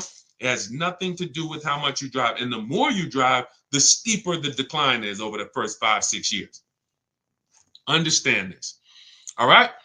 I think we made everybody clear on that. If you're clear, type $signs if you got that. Type $signs if you got that. Okay, everybody clear? Type $signs if you got that. Let's see. Okay, I see you, Dark Star. I see you, Tawana Bank. Okay, I see you. Okay, I see you, Sugar Mama. Okay, Sharon. Perfect. That's what all right. We want to make sure you are locking these concepts in. These concepts do not change. We are so far ahead of what's being taught in the market. You don't have to worry about these principles changing pretty much in our lifetime. Something would have to drastically change with cars for these principles to change.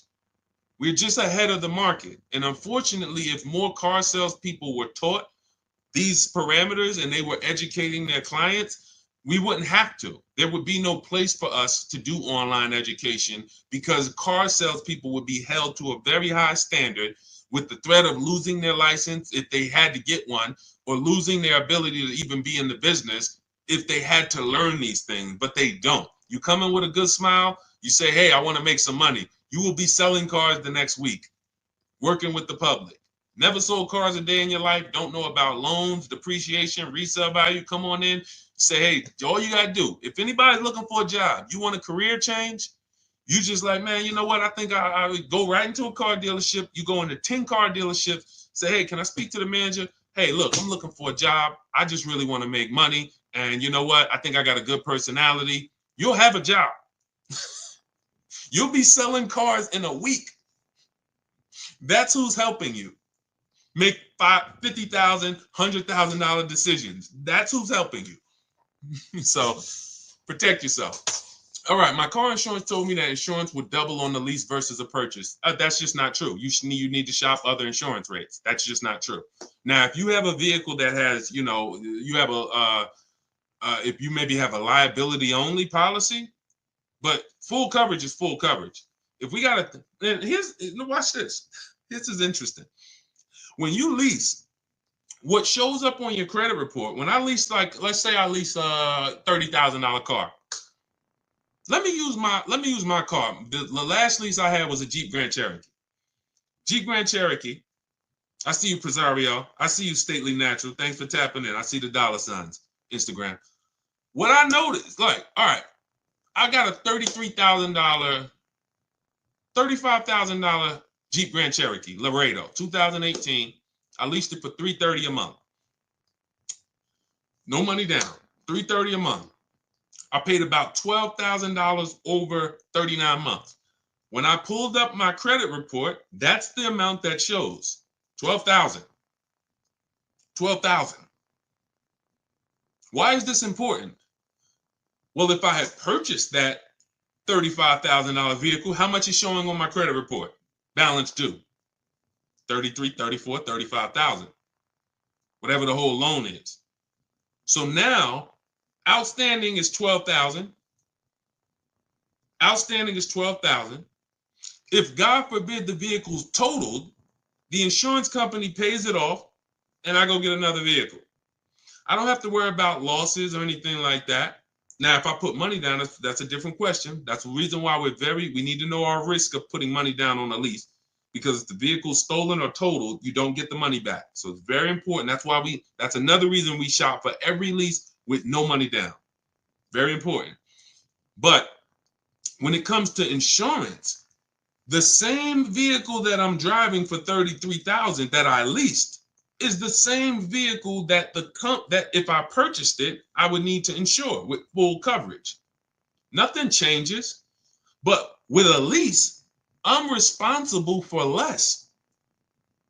Think about that. So from an insurance standpoint, I'm responsible for less. I'm only responsible for $12,000 of payments over the next 3 years on this vehicle. The bank is responsible for the balance. So that's why I don't see a lease. I've leased vehicles. I purchased vehicles. We leased several cars before we purchased our Infiniti truck. I didn't see my insurance drop when we purchased this Infiniti truck. I didn't be like, oh no, I didn't see my insurance go up. So what it sounds like to me is you now need to shop for insurance. Because if your insurance broker told you that your insurance is going to go up by leasing, they're incompetent. Because there's no way, maybe the companies they use, or like I said, maybe you have liability only. If you got liability only, which that's not even recommended. So if you have liability only, if your vehicle has any value, you should look into that. You should Google why having only liability is a bad thing. I'm not giving insurance advice because it's not my thing, but I have read it. So I can't see your insurance company telling you that and it making any type of financial sense. You might need to get a new broker, and you're one of the rare people that even still uses an insurance broker. Shop him against an online broker. Go to Insurify, online broker. See if Insurify will shop a bunch of companies for you and save you money. Because Insurify will shop a bunch of companies for you, and why are we paying a human that got to eat? I'd rather an app that takes a small percentage of commission from the companies than a person who needs to actually feed his whole family based on my insurance policies and premiums. I'm gonna move on. All right. Now look, I don't talk about insurance. That's a great question. But I talk about everything else in my new digital book. It's called Cars from Home, 7 Steps to Saving Time, Money, and Avoiding Dealerships. It's 5-star rated. You can Google it. You can thank you to everyone who's reviewed it. And you can see that everything's in there, step by step. Leasing, below market leases, below market purchases, below market used cars, new cars, all in there step by step. You can get a copy as part of my welcome offer for 75% off. It's normally a $97 book. It's worth way more than that. But I had to price it somewhere to let you know it's not a normal book. It'll be one of the most valuable books you own. I won't say the most valuable, but financially, it will be one of the most valuable books you own. So part of my welcome offer, you can get a copy for 75% off. That'll be $24, but it's only for 30 minutes.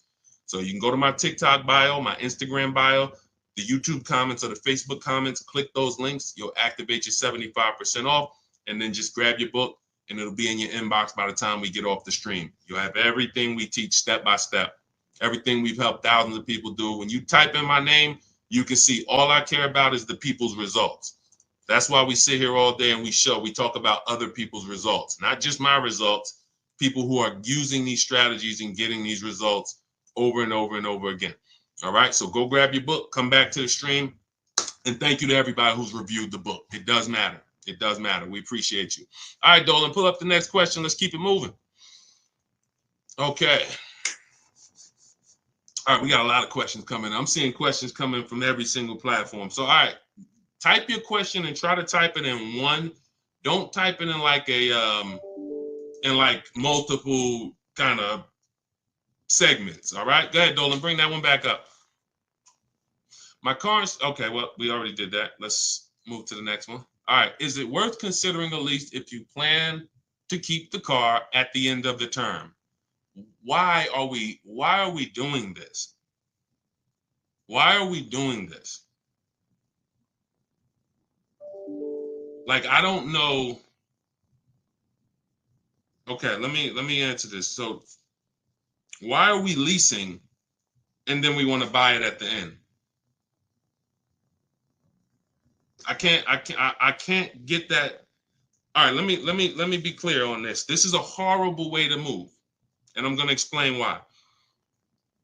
The benefit of leasing is we drive vehicles for cents on the dollar compared to people who purchase. Look at this. Raphael has a $46,000 Jeep Grand Cherokee. She's paying $549 a month, no money down. Now, every $5,000 on a loan is how much per month? Every $5,000 on a loan is how much per month? Thank you, Sherwin. I'm using the book currently. It's extremely helpful. Thank you very much. All right, and I see your question too, Sherwin. We'll pull that in. But every $5,000 on a loan is how much per month?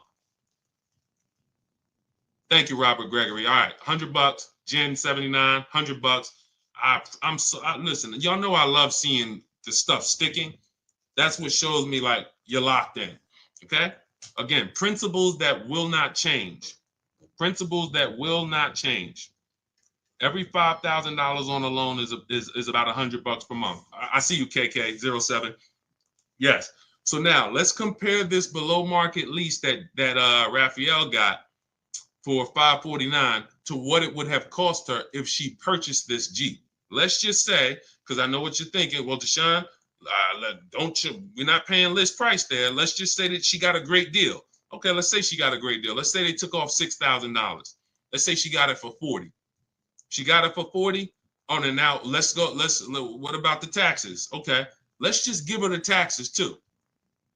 So let's be ultra conservative to show you how different a below market lease is from a purchase. Let's say they took off $6,000 for her, and let's just not even include the taxes, which would probably be another $3,000. $40,000 loan, her payment's about $800 a month for 5 years. If she takes it for 6 years, she might be able to get it to like $720, depends on the interest rate. She's paying $549. She's paying $549. Now, again, if she's a short-term person, this is what matters. If you're a long-term person, then take the higher payment, pay off the vehicle, and then, but when you go from this type of beautiful structure, driving brand new cars for cents on the dollar, to now purchasing a used car. What do you mean? I thought we were talking about buying the lease out. If you buy your lease out, you are doing nothing but purchasing a used car. The only difference is it's your car. That's the only difference. When you buy your lease out, you come in, and I remember people would come into the dealership. What's so bad is it's not even exciting. So they go in, they do the paperwork, they come out because you got to get a new loan, or if you're going to pay cash, and then you come out and we need a new temp tag, and I'm putting the temp tag on the car, and I'm like, hey, you just bought your car. They're like, I guess you don't even get the excitement of buying a used car. When you buy a used car, at least when you drive it off, you're like, oh, yeah, baby, it's new to me. You don't even get that when you buy your lease out. So now let's go deeper on why buying your lease is a horrible idea. Average lease is going to be 3 years. We do not take 4-year leases. Why? You're paying too much for a vehicle you're giving back. Add up the payments. The value with leasing is when you add up those payments compared to what you bought, the MSRP, it should be low. Should be a low percentage of what I drove this much car for this much money. Great value. So when we take 4-year leases and there's 4 years of payments for a vehicle we're giving back, bad value. So now, average lease is 3 years. In order, when you buy your lease out, in order to get a payment that is somewhat close to what the original lease payment was, you're going to have to take another 5 or 6 year loan. Now you've already had it for 3. Now you're coming back and you're going to buy the balance for 5 years. Let's give it the minimum. How many years on the loan is that, people? How many years of payments on the exact same car is that? Thank you, Sharon. Thank you, Tanj. 8. 8. Nope, Jim. It's 84. No, I'm wrong. It's 96 months. Jim says 72 months. No, it's not. 72 months would be 6 years. That's the max loan that we take. In my book, I have something called the rule of 72 and the 10th birthday, which means you should never take a loan longer than 72 months, and your car should be paid off by the 10th birthday if you want to avoid the risk of having an older car with a payment. Things can go wrong and you still have a payment. So we never take a loan. So 72 months, Jim, is 6 years. When you buy your lease, when you lease for 3 and then you buy it for 5 years, that's 96 months of payments, 8 years of payments on the exact same car. What smart person is taking 8-year loan? Anybody signing up for that? Any of you walking into a dealership saying, hey, give me the 96-month loan? Anybody? Is anyone going to walk into a car dealership at any point and say, hey, all right, show me what it looks like for 96 months? I'm seeing, look, we're on 4 platforms. I was quiet on Instagram. Sharon said no. Anybody? Never, right? But we have tons of people. Look, Tan said, hell no. But we have tons of people who have leased their vehicle for 3 years and they go and buy it they buy the balance out with a 5-year loan. And there are some who take a 6-year loan. And I'm going to tell you why, because I remember when I started teaching this for our books, my Infinity lease was ending. And I said, you know what? I want to look at, my payment was $390 on that last Infinity. I wanted to see how much it would have cost me to have a payment close to a $390 payment to buy out the balance on the Infinity, 6 years. And it was a little higher. It was like $410. So many people are buying their leases out with a 6-year loan when they've already leased the vehicle for 3. 9 years of payments. That's 108 months. It's 108 months of payments on the exact same car. The bank loves you. That's why we don't mix buying versus lease. We don't mix. If I'm going to lease, look, here's the question. Simple things. Simple principle to lock in. When I'm leasing, my first question whenever I'm buying my vehicles is, am I going to keep it more than 8 years? Am I going to keep it definitely more than 8 years? If your answer is no, okay, I'm shopping for a lease. Okay, my lease is about to be up. All right, time to start thinking about my next vehicle. What's my question? How many years am I keeping the next vehicle? How many years am I keeping the next vehicle? It doesn't change. Okay, I think I want to I want to buy something. I got my eye on something. I want to keep it at 8 years, 9 years, 10 years. I got my dream vehicle that I want to get right now. I ain't think I'm going to keep that thing until the wheels fall off. Perfect. No point in leasing. Don't even think about leasing. These are the principles. Because the depreciation, a person who's driving a below market lease, you cannot catch up with them if you purchase.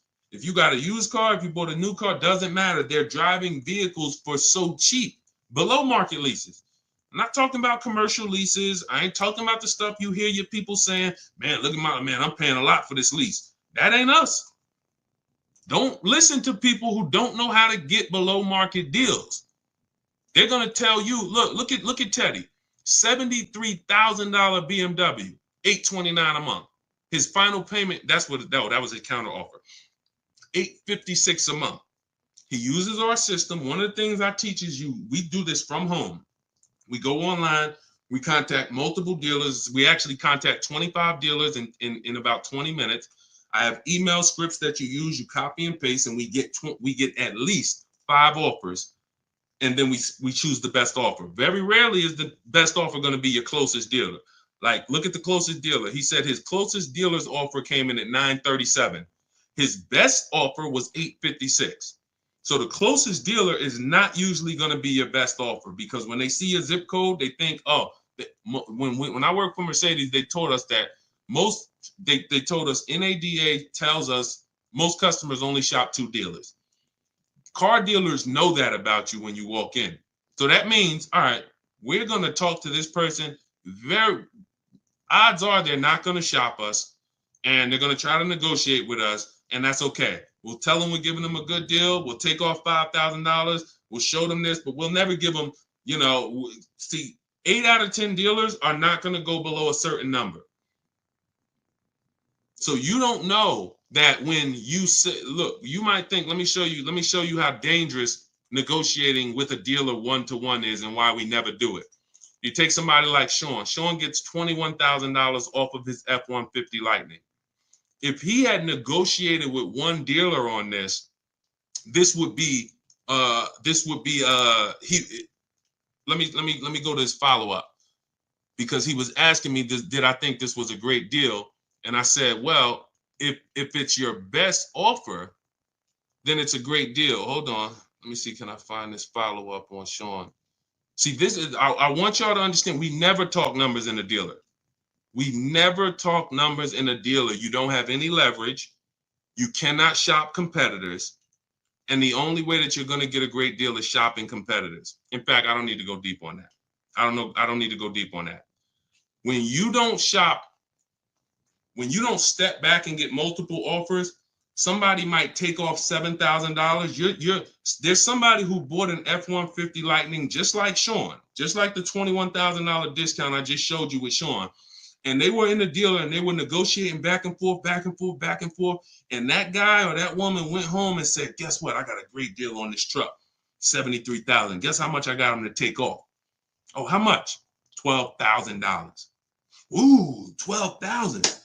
That's good. That's the biggest discount we ever got. Yeah, I roughed him up. Yeah, he didn't want to do it. But meanwhile, what do we know? Sean shopped the whole market, got multiple dealers, saw several offers, saw the $12,000 discount, saw the $7,000 discount, saw a $15,000 discount. And then this one dealer comes in who's far away from him, who said, hey, I'll take off $21,000. I'm on my way. That's why we never talk numbers in the dealership. That's why our system is called Cars from Home. 90% to sometimes 100% of what we do and how we get these below market deals is done from home, not in the dealership. So all of this is in my new book. It's a digital book, so it'll be in your inbox in minutes. You can get your copy as part of my welcome offer for 75% off. It's normally $97. You can Google it, Cars from Home, 7 Steps to Saving Time, Money, and Avoiding Dealers. You'll see it's 5-star rated on Goodreads. And you can get your copy for 75% off. You won't pay the normal $97 price. You will be you'll get yours for $24, but it's only for 30 minutes. So go to my TikTok bio, my Instagram bio, the YouTube comments, or the Facebook comments. Click that link, and then you'll see that we have you'll see the countdown. As long as you get there before the 30 minutes, you got yours for $24. That's our welcome offer. And make sure you screenshot the thank you page, because on that page is the link to open the book as soon as you purchase, but it also is my support team's email in case you type your email address wrong. We can't send a book to an incorrect email. So if that book is not in your inbox in 10 minutes, just email my support team and we'll get you the book. All right, that's my welcome offer. Go get your book. Come on back to the stream. All right, go ahead, Dolan. Let's keep it moving. I know we got some more. I see KK. I see we got a... Go ahead. That's a good question. New presidency, but we'll get to that. I drive 30,000 miles a year. Well, we already hit on that. I actually answered that already about high mileage leasing. Not we anybody who just jumped on and you drive a lot of miles, 18,000, 20,000, 25,000, 30,000. You want to go jump on YouTube. Watch the early part of the stream, because that we saved the stream, or Facebook, and you'll see we went deep on that for about 15 minutes about how leasing has nothing to do with the mileage you drive. I gave you examples of high mileage leases, Jen with her 18,000 mile a year lease. And then I talked to you about when I learned about high mileage leasing, which is when in Hyundai and my client who came in with a 25,000 mile a year lease, and they were only paying $175 more per month than a great lease. So yeah, just go back and catch that. Go ahead, Dolan.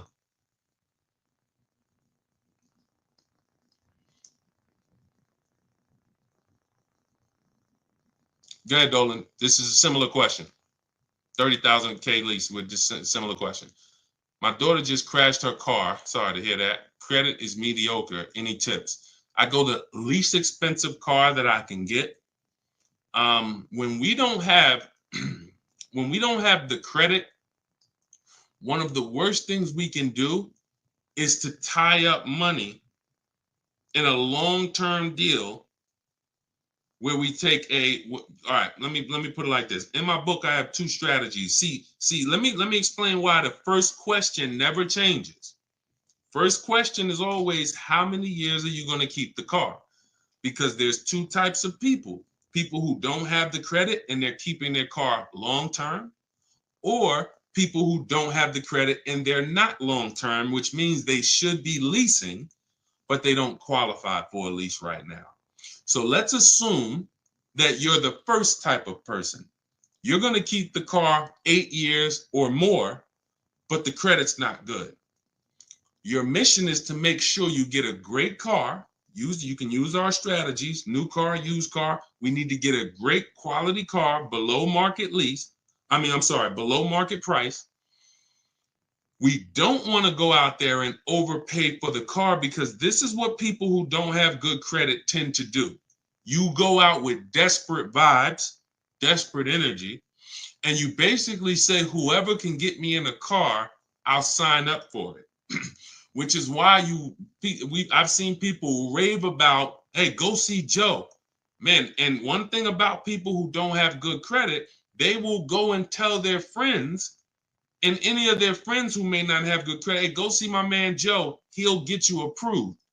Joe is making tons of money on you, because Joe is making, I remember these deals would make $8,000 to $10,000 minimum for the dealership. Between the price of the car they sold you for and between the loan, these deals were washing out at $8,000 to $10,000 minimum. Very, very profitable deals for the dealership. Why?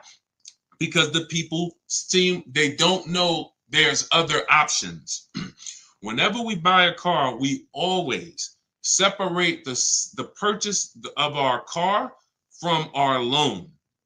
We don't mix these two things, because we need to get bids. Some of you who've been on our streams, you know everything we do is a bid. We need to be getting bids. When we're getting our loan, we have multiple banks and credit unions submitting offers to us, and we pick the best one, because there's a lot of money in loans. Why do you think banks are in the loan business? There's a lot of money in loans. They don't sell cars, they sell money. When we are purchasing a car, we are getting bids because all the dealers have different prices. So someone needs to win a bid. When you go into one dealer and just work with them, you've given yourself no opportunity to see the market and get bids, get offers, multiple offers. And when we sell our car, we get bids. We only sell our cars to companies where we could get multiple cash offers. Driveway, Vroom's out of business. Carvana, CarMax. We have 6 companies in my book. This is step 2. So the point is, if we are a long-term person, our mission is to find the best car we can find, because we know we're going to pay more in interest. But interest can be fixed with a refinance when my credit's better. So if I was buying a car to keep for a long time, 8, 10 years, but I don't have the credit, I'm going to go and I'm going to find the best car. I'm going to shop for my loan independently. We have a strategy in my book. It's called the bank bidding war. We separate these things. Now, because your bad credit or your mediocre credit should not be between you and the dealership. It's between you and the people loaning you money. Type a $sign if that makes sense. I'm going to say that again. Anyone who has mediocre credit or bad credit Your bad credit or mediocre credit is not between you and the dealership. The dealership sells the car. It's between you and the lender. The lender comes to you and says, hey, all right, you're buying a $20,000 car here. We'll loan you the money, but we got to charge you 22%. Cool. I got a great price on the car, though. I got a great price on that car, which makes it even better for the lender because they're going to see, okay, the loan to value rate. Yeah, you did get a great price on the car. Helps us just in case we need to repo the car. We like that you're not underwater. Versus walking into a dealer saying, hey, you know what? My credit's not good. Can you get me approved? Now, not only are you going to pay 22%, but you're going to pay for the same car that you could have got on the market for 20. They're going to charge you 23 plus interest. So now they're burying you because you came in desperate. So my mission would be to find a great car, shop for my loan separately, and then realize, all right, if I'm paying 22%, all right, let me work on my credit. Work on my credit. Great. Year from now, 18 months from now, I got good credit. Let me refinance this car loan. I'm keeping the car though. That's different than a person who's not going to keep the car. It's a short-term person.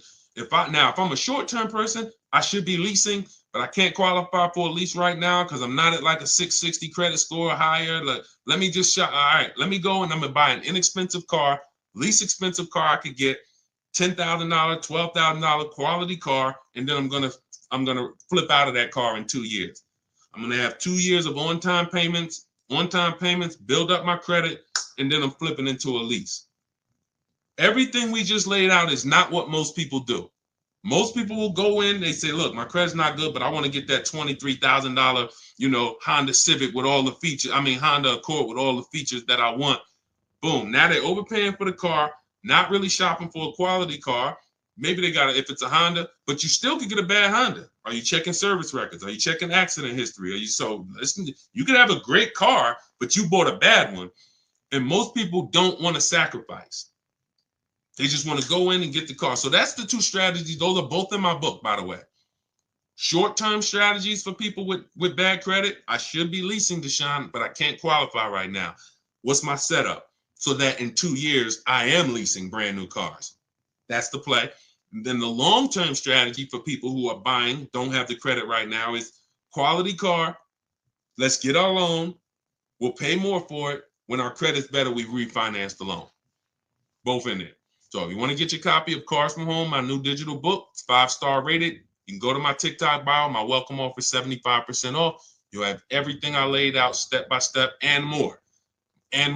Because your household's going to be different. The reason why Cars from Home, my new digital book, is so valuable is because in your household, let's say your spouse wants to lease, your daughter needs a pre-owned car, you want to buy a new car, it's all in there.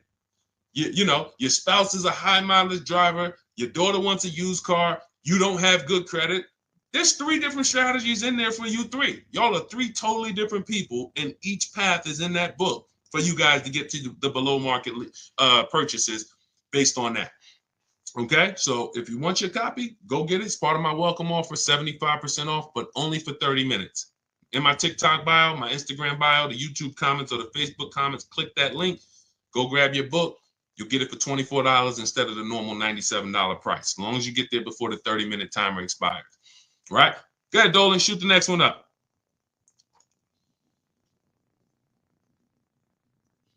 Who's getting value out of the stream? Type a dollar sign in the comments. Type a dollar sign if you're getting value out of what we do here. We hold ourselves accountable to not holding back. The reason why, we never hold back. It's all about, if you can remember all of this. I got tons of free videos that's been hitting the airwaves for 3 years. You want to try to maneuver through them all, piece stuff together, God bless you. You want to come on the stream, listen, try to piece it together, God bless you. Some of you like, yo, I ain't gonna remember all of this. Let me go get the blueprint. Let me make sure no matter what I can reference it. Okay, everything's in the blueprint. That's the purpose. We make sure you can get the information no matter how you want it. No matter how you want it. Some of you who like Deshone, you work with people. I see you showing a lot of people in your Facebook group. Yeah, we work with people all the time. I've worked with over 2,000 people since 2021. We have a video where we could, jump in a Facebook group where we do Zoom calls twice a month. Just go to my bio, go to the same links. You'll see, Dolan, can you post that link for the Shop with Deshone in the comments for YouTube and Facebook? Those of you who want to know about us actually shopping together, that's fine too. Again, get in where you fit in.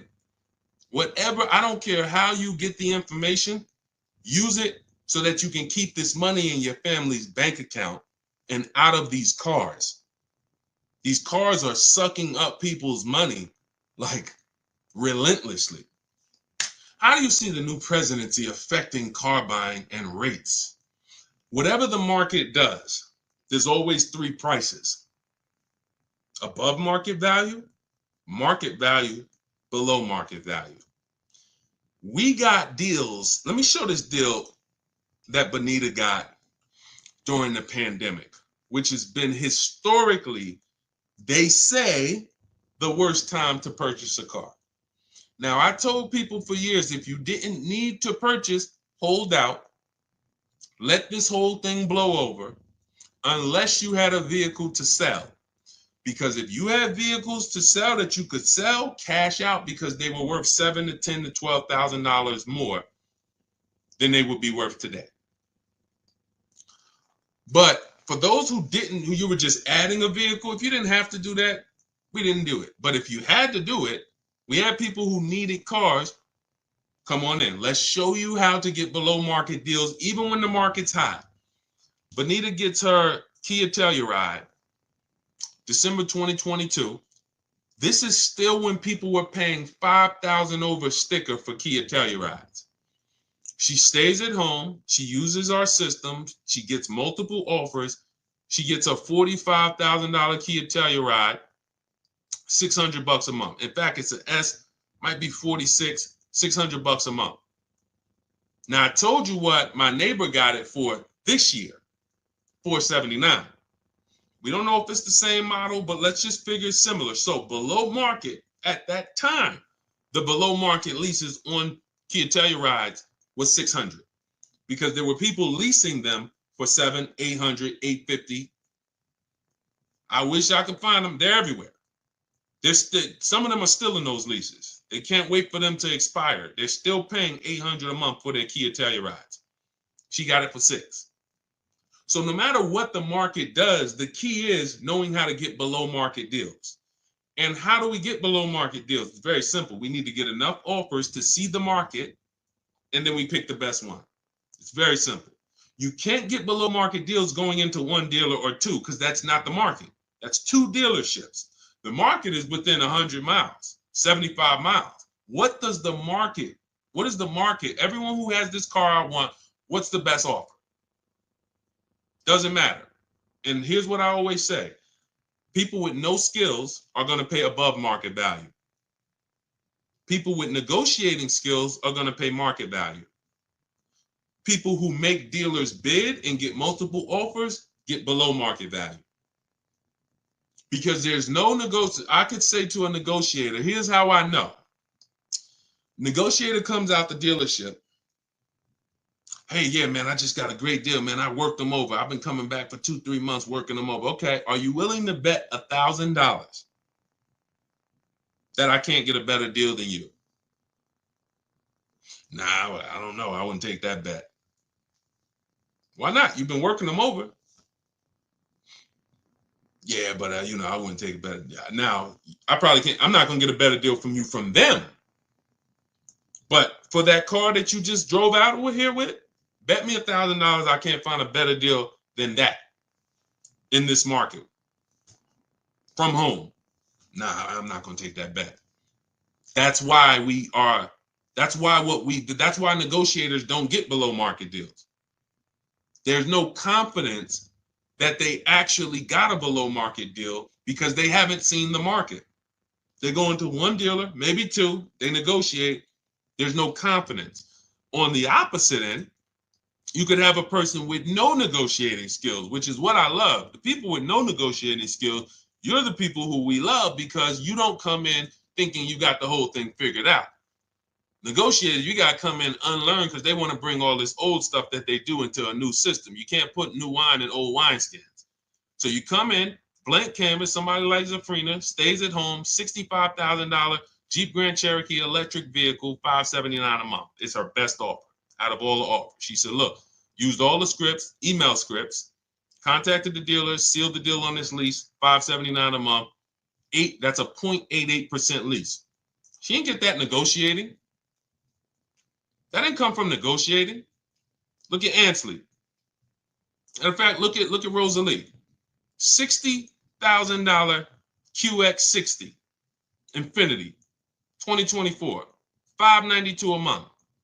I'm gonna leave that up for the people who will read it. $592 a month. Not from negotiating. She didn't get that going back and forth, sweating, sitting at home, letting the market come to her.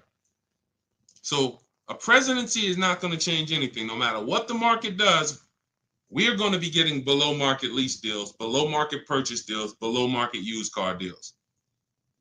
It's not going to change.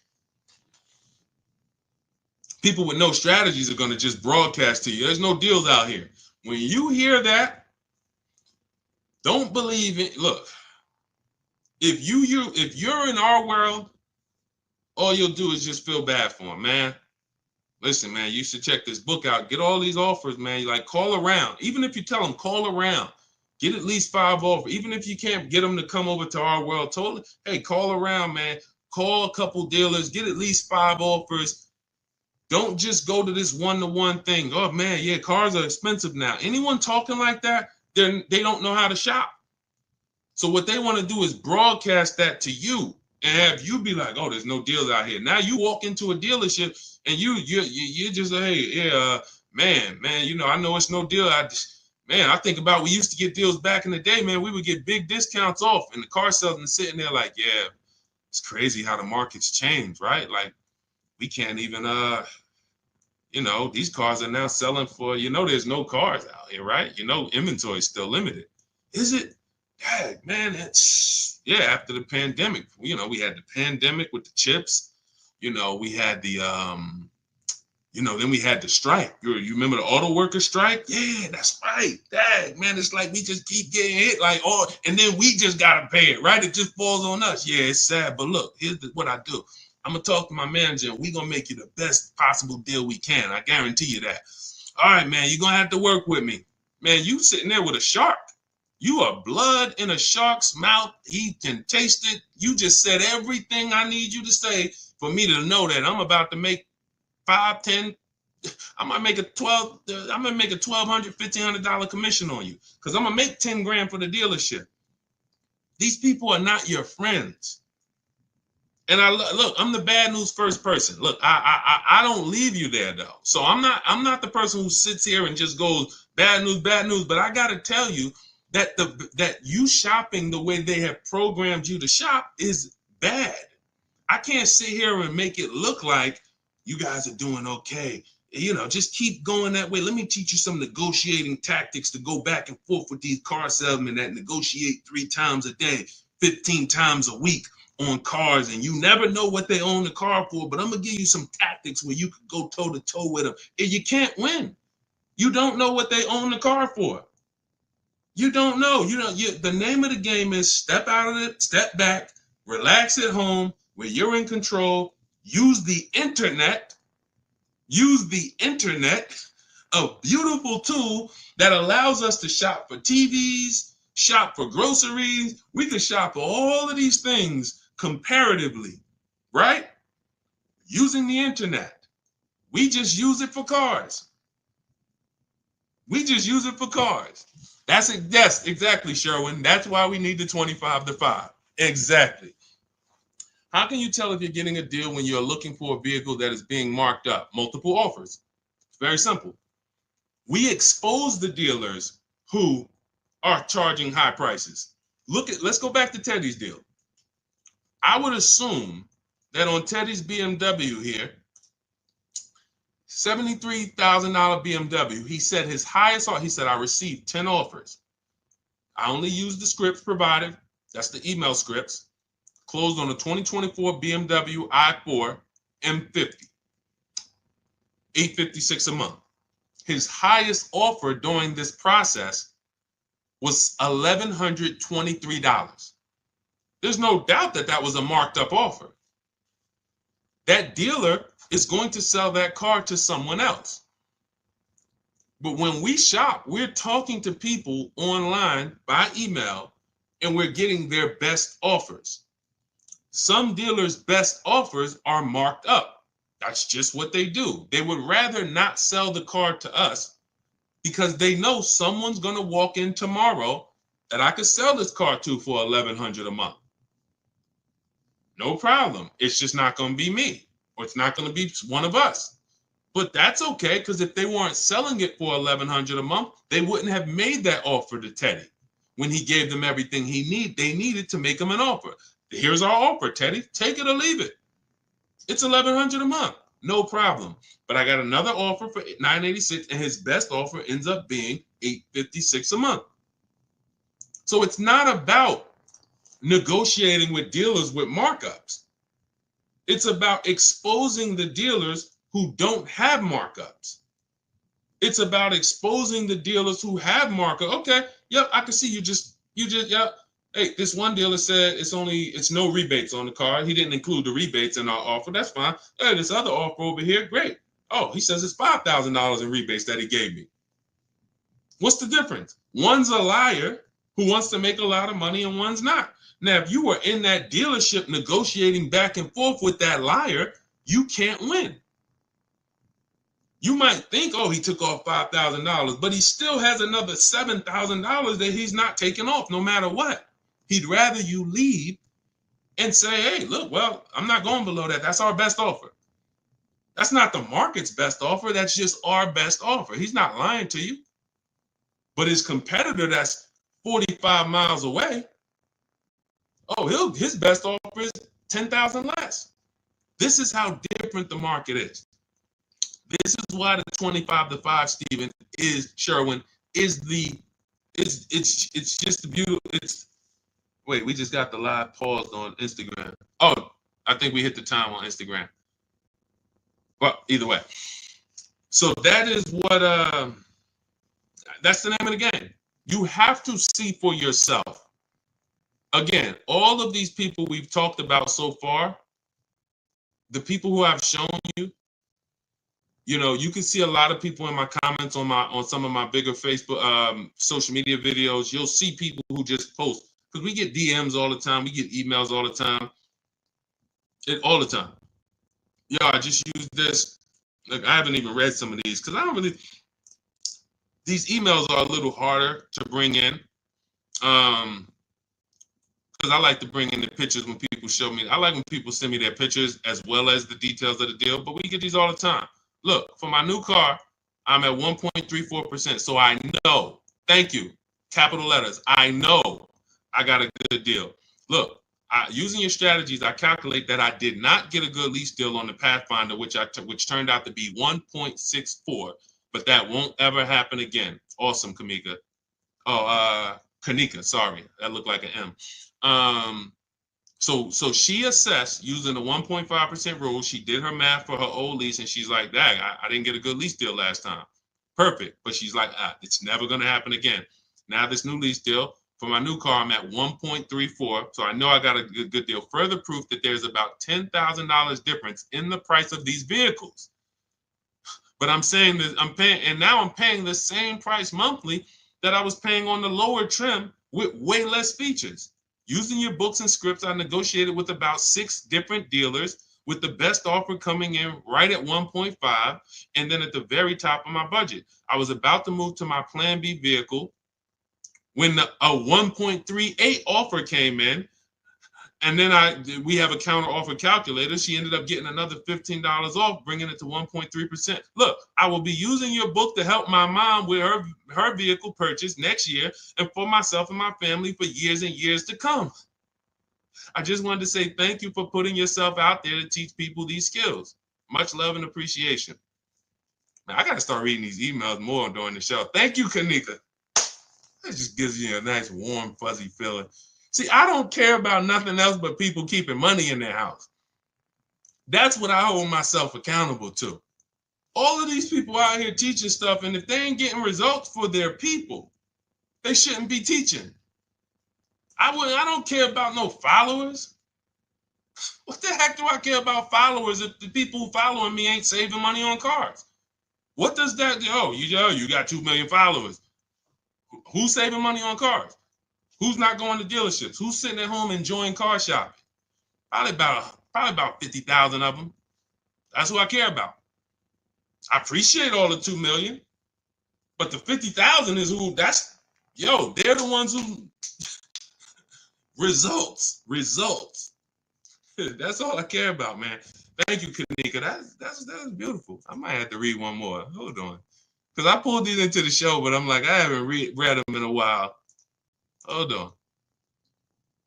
Thank you so much for these resources. I read your entire book last night. I've already been underway and trying to put my deal together. What a great book. I have my quotes together, and now I'm ready to take the next step with the calculator. We have like 5 calculators in the book that we invented. Can't get them on Google. Literally counter offer calculators, budgeting calculators, stuff that, we invented. Wrote the code for it. It's in there. However, he just said, however, I do see your lease calculators for 12,000 miles per year.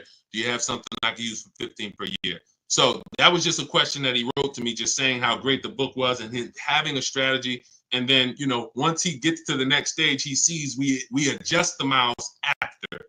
So again, it's all step by step. When we accept offers at 12, but we know we need 15, we always see sometimes because people think ahead, they're like, wait, hold on, I need 12, I need 15, I need 18, but it said we shop for 12. But once you shop for 12 and we're reviewing our offers, that's when I say, now here's when we pick the best offer and then adjust our mileage with that dealer. We need to find the best dealer first, then we adjust our offers. Okay? But yeah, I mean, it does. See, it's the confidence of having a plan. You can hear that when he was writing, he's like it's different. I'm shopping with a plan now. I'm not out here winging a $50,000 transaction, kind of shooting from my hip, hoping I don't make a mistake. It's like I have an actual process to follow, designed by a car dealer or a car salesman. I wouldn't call myself a dealer, even though for 4 years I ran a brokerage. So technically that is a dealer, but I've been inside car dealers for 14 years. So we wrote the process from the inside. So, okay. All right. All right, let's go, Dolan. I know, Dolan, you said we trying to go 2 hours, but I don't know, man. Like, text me in the private chat, man. I don't know about it. After about like my voice, let me drink some water.